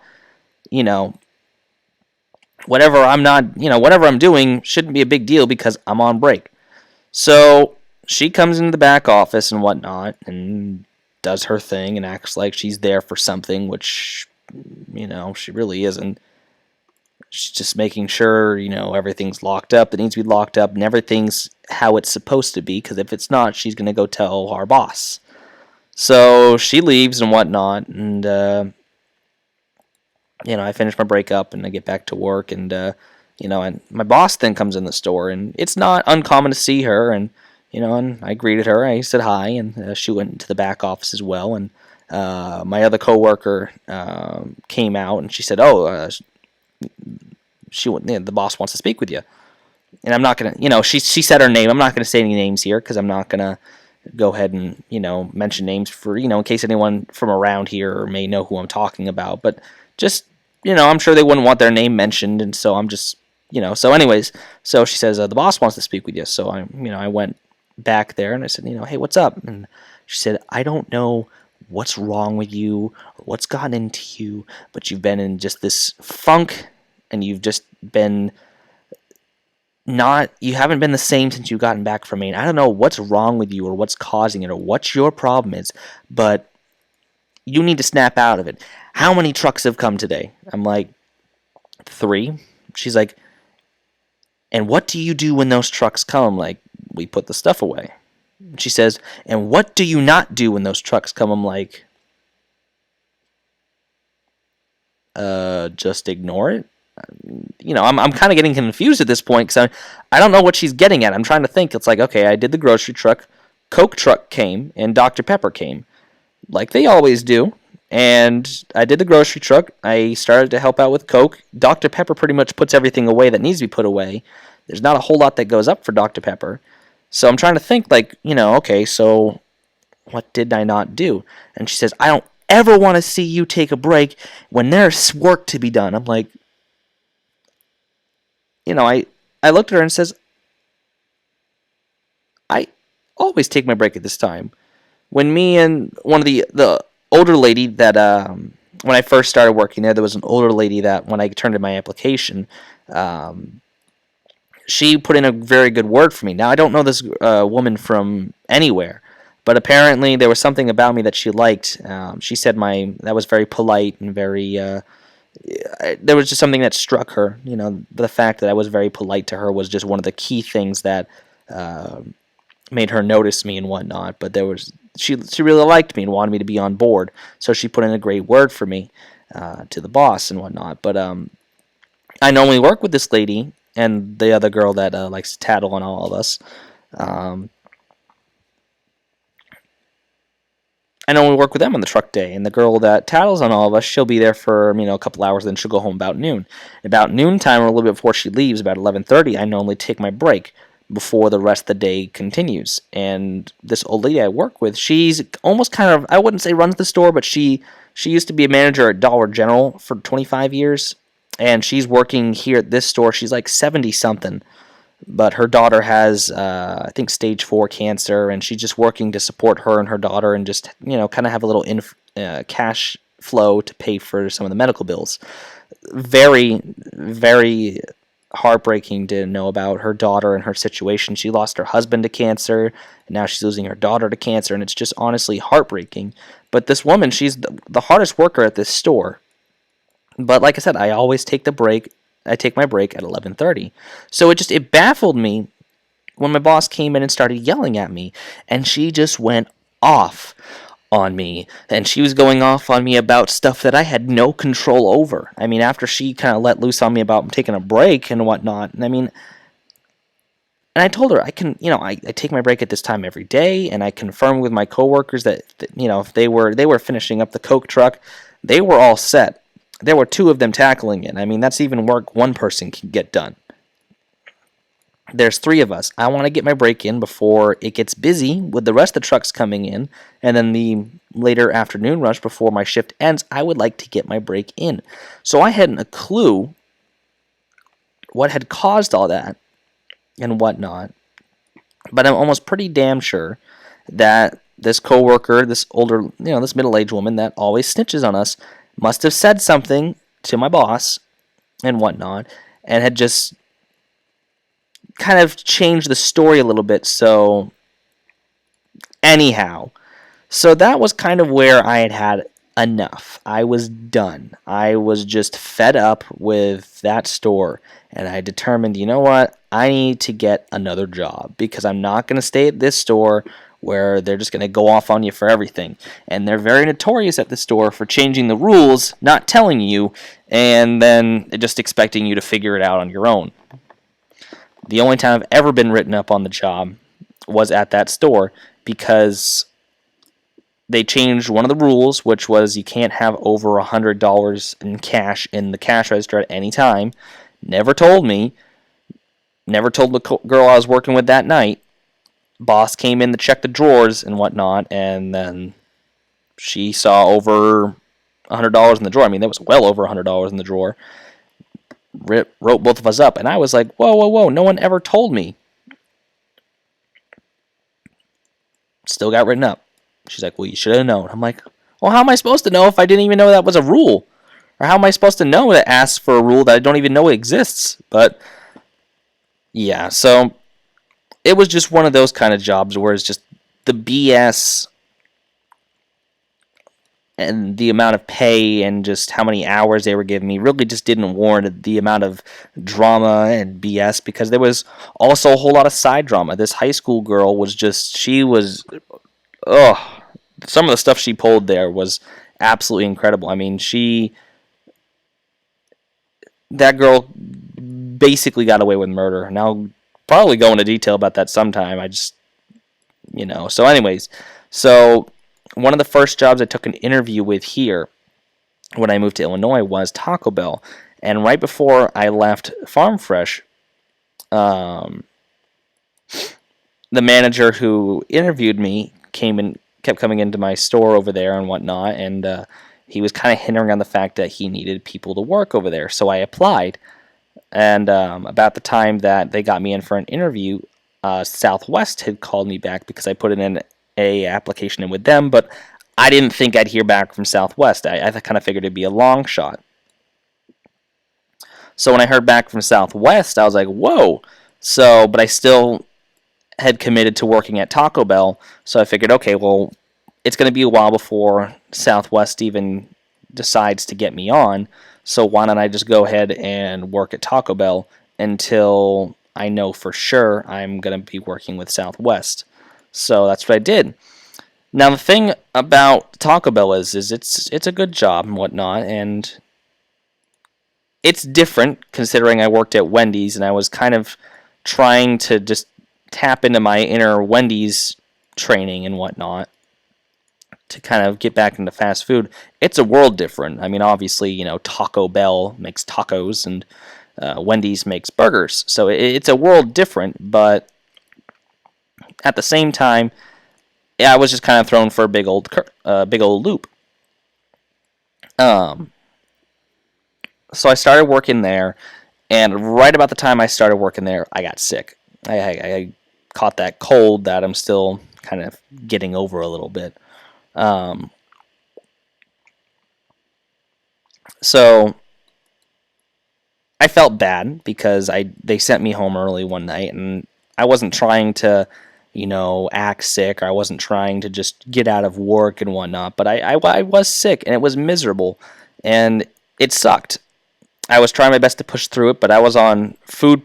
I was what they call food champion, so I was directly making the food, and I'm sniffling, and I'm sneezing, and I'm coughing, and and I have to keep walking away every couple seconds to go blow my nose, but to avoid, possibly having nose drippage in the food, because that's just gross and disgusting, and you don't want that. And I'm trying my best to just be as sanitary as I possibly can while I'm just here kind of being sick.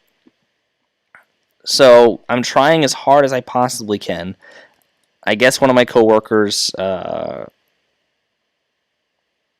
had mentioned something from what I'm gathering and from what I've gathered to my boss that, hey, Jaden's kind of sick and whatnot, and kind of told my boss about it, like, hey, yeah, I'm not feeling too well and whatnot, and he sent me home. And that next morning I woke up and I was running a high fever, and my girlfriend, her work ethics are absolutely incredible. I mean, this girl, if she broke her leg today, she would be like, hey, can I go to work tomorrow? I mean, that is just how she is.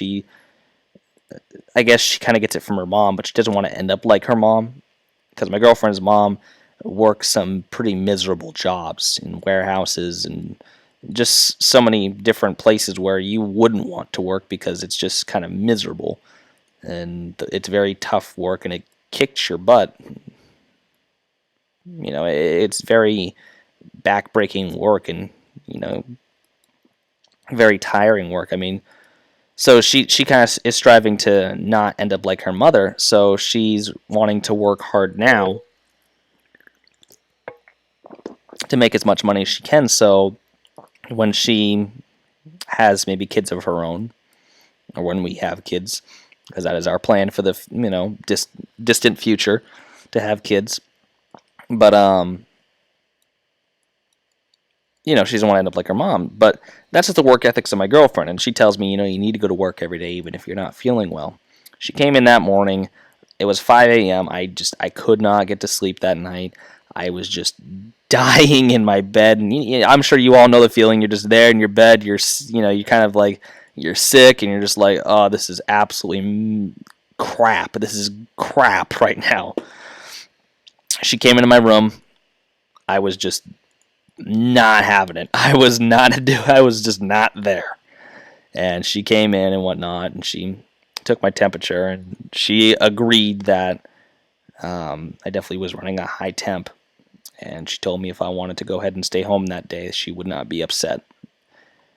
I guess she was kind of hoping maybe I would just go to work and whatnot, but I was like, all right, if my girlfriend, who will never, ever, ever take a day off for as long as she lives, is telling me to maybe just stay home today, only considering I do work in fast food, then that's something right there. So I will go ahead and call. So I did take a day off, and I called them up that morning, and they asked me how I was feeling, and if I was going to come in. So that was kind of like the green light to be like, well, no, I'm not going to be coming in today, if that's okay. Unless you guys absolutely positively need me, I will come in. Like, nope, if you're not feeling well, and if you're worse than you were yesterday, then stay home.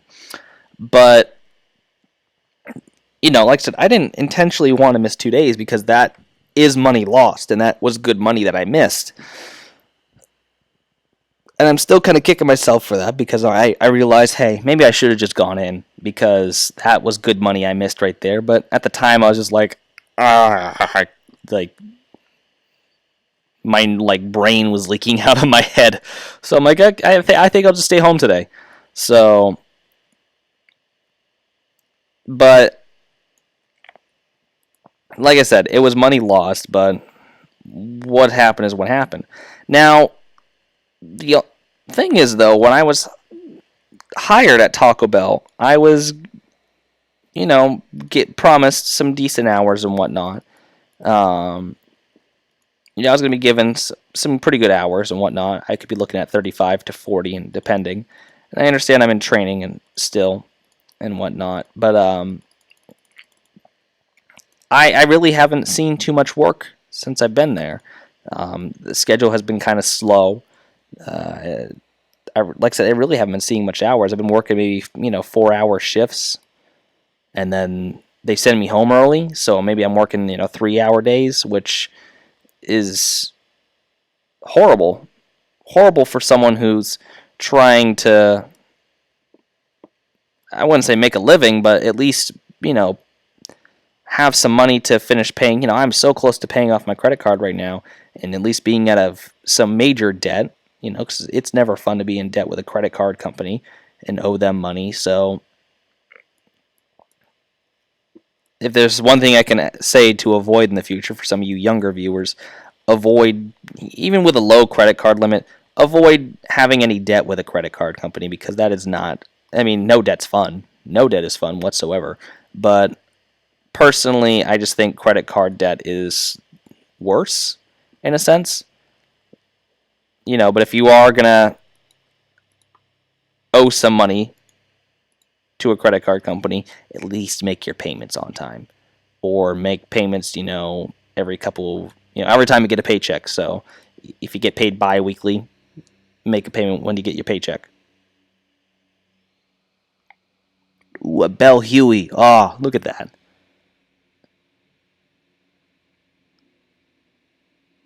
Ah, Huey just flew over. It's the second time I've seen that one. The sounds of freedom. But anyways, so my work schedule for the past few weeks have been, like Tuesday, Thursday, Friday, 11 to 3, 11 to 4, and then another 11 to 4. That was last week's schedule. No, I'm sorry, last week's schedule was Wednesday, Thursday, 11 to 4, 11 to 5. And then this past Monday, 11 to 5. Or 11 to 6, I'm sorry. No, 11 to 5? Yeah, 11 to 5.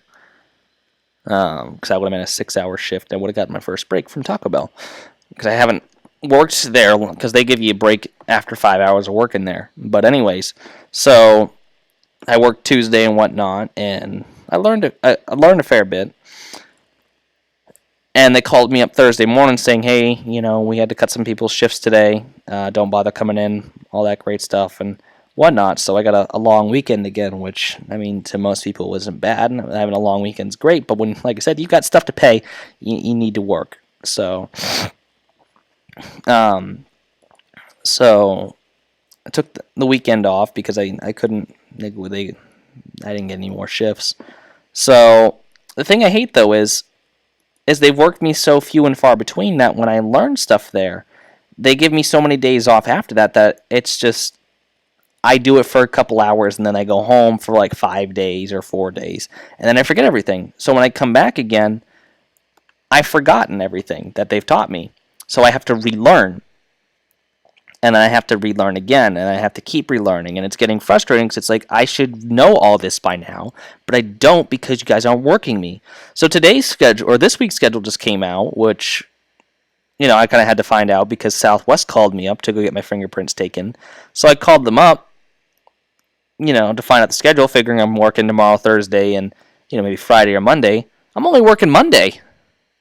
Only working next Monday. So I have today, Wednesday, Thursday, Friday, Saturday, and Sunday. I have the next 6 days off. And that is ridiculous. That is, my wallet is now crying.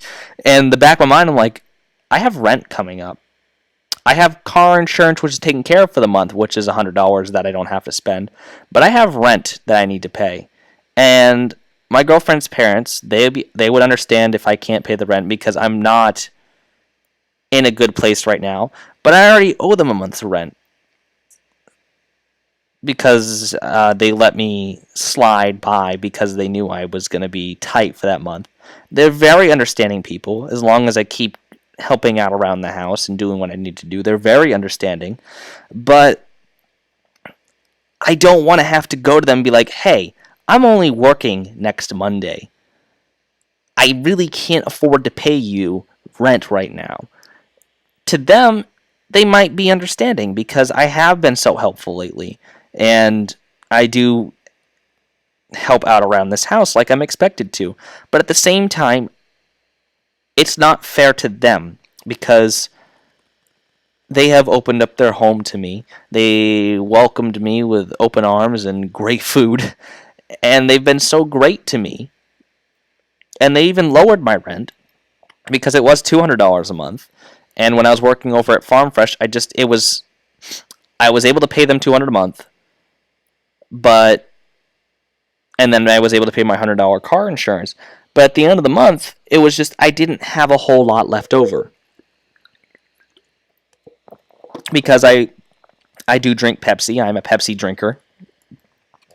And that is one thing that they told me that I would have to buy on my own because they don't, they drink three things around here. Beer, water, and tea. That is all they drink around here. Beer, water, and tea. And occasionally, if they go to the store and they see some off-brand soda and whatnot, they'll buy it. But they don't drink Pepsi because that's the name branded, and Pepsi is a bit expensive. I will give it that. Pepsi is a little expensive, but so that's just what I have to buy. I have to buy my own Pepsi, and that's perfectly fine. That's a very, very reasonable request. There's nothing outrageous about that. It's nothing to be like, whoa, Ron, you guys get the groceries. Why can't you get the Pepsi? Well, we're not the ones drinking it, so we're not the ones that go through it so often. So it's like, okay, yeah, you have to buy your own Pepsi. All right, that's fine. I can't sit there. I mean, honestly, I couldn't sit there and say no, but there's nothing wrong with that. So okay, but so considering I did have to go out and buy Pepsi, it helped out because they told me that was one thing I would have to buy on my own. So that being said, they wanted to make sure I had enough at the end of the month to maybe put away. And that was kind of the deal too. They're like, you need to be putting money away in your savings. And then, whatever you have left, you can go spend that on, if you want to go out, maybe take Hannah out to eat, or if you want to do this, or, if you need to get your Pepsi and whatnot. So there you go. So they lowered my rent. So they've been very, very flexible with me. So the least I could do is pay my damn rent. But unfortunately, I'm only working next Monday, so it's like, what am I supposed to do? So it's just frustrating because I'm almost back to where I started. Now, mind you, I didn't have to leave Farm Fresh. I could have stayed there, but I didn't know I was going to hear back from Southwest so soon. And I was looking more just to get out of Farm Fresh because I was just so fed up with it. So now we're just kind of here in this little fun circle of awesomeness, just trying to figure out what to do now. It's like I really hope after I get my fingerprints taken that Southwest is going to be like, all right, well, let's get you going towards your training and whatnot, and then talk about getting, so I know when maybe I'm going to start working for them, because as much as I love Southwest, or much as I love Taco Bell, just the lack of hours is really starting to kill me. That's really what's starting to bother me, is the lack of hours, even though I was promised a decent amount. their claim is it's the slow season. But when I first started working there, I was told they're like the 67th busiest Taco Bell out of 7,000 stores. The 67th busiest. Now, out of 7,000 Taco Bells, I think out of all the Taco Bells that exist, they are the 67th busiest. That means they are busy. Really busy. But I guess even the busiest have their slow seasons, apparently. That or Taco Bell just isn't too busy like I thought it would be. But, so it is a bit frustrating.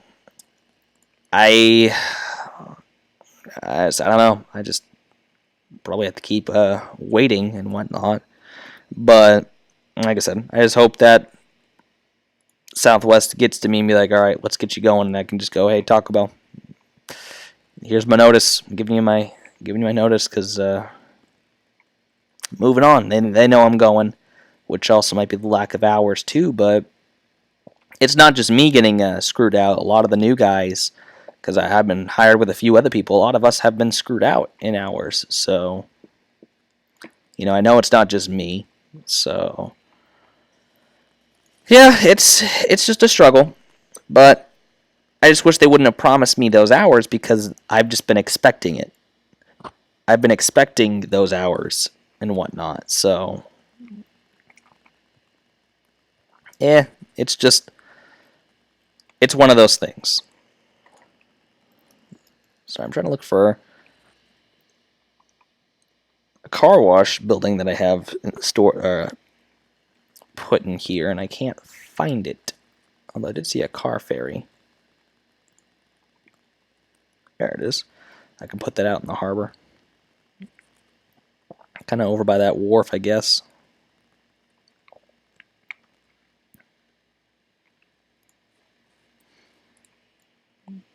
Under the water. That sucks, it sank. So, I guess that's just kind of my griping for the day. Just because I'm a little peeved. Like I said,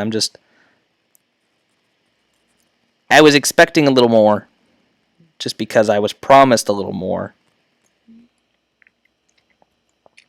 So finding out today that I'm only working next Monday and I have the next 6 days off, to most kids my age would be a godsend. Like, oh my god, I have the next amount of days off. That's incredible. Nope, not really. It's really a bother.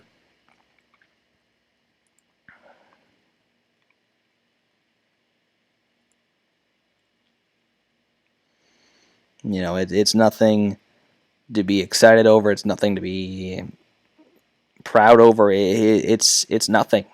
There's nothing great about having the next 6 days off, especially when like I said, you have stuff to pay. There's nothing great about it.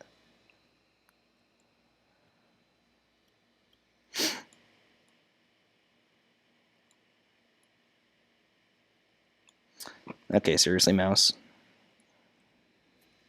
That's money I could be, putting towards rent and also setting aside to buy a new mouse because I need a new mouse badly. So I wish I had the luxury like some YouTubers who get paid pretty much to do this kind of stuff. I know if I were to do it more and get a decent audience, I could make money off of this, but a lot of these guys have been doing it for quite some time, so their time has been kind of paid more or less. I've only been doing this for maybe a week. Not even. It hasn't even been a week yet. But it would definitely help out to have a decent amount of side money coming in. I mean, even like maybe $20. That would be incredible. But alas, it is only a dream of mine to get paid for this live stream. Although I have seen a increase in the revenue that is coming in through these live streams. Since I have these live streams going, I've gone from 0.001 cents to now 11 cents. So I have 11 cents coming in and whatnot. I don't even think that's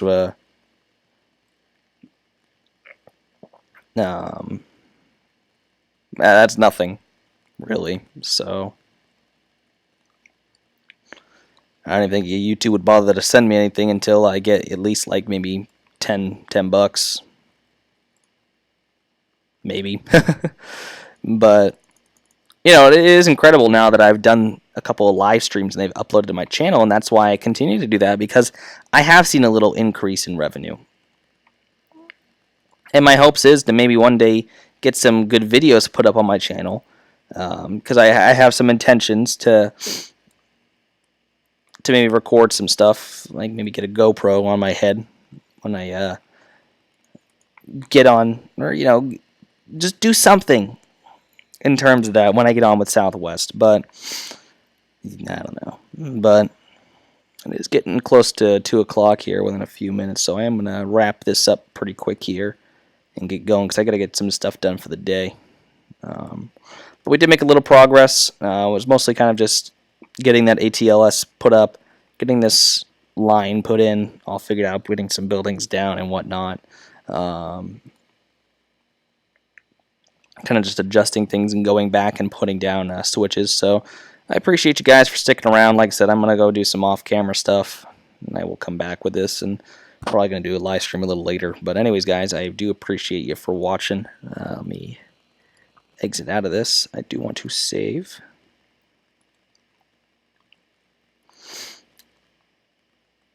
Let me just check and see if anyone did end up in the chat.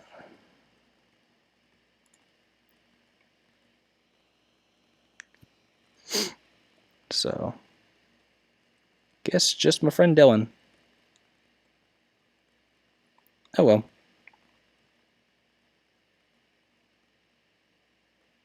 Like I said, this will end up on my YouTube, so it doesn't matter if anyone didn't watch this. But like I said earlier, if anyone could make some Pan Am content and whatnot, that would be wonderful, because I'm desperately needing some, as well as maybe some, you know, like I said, this would be nice to see.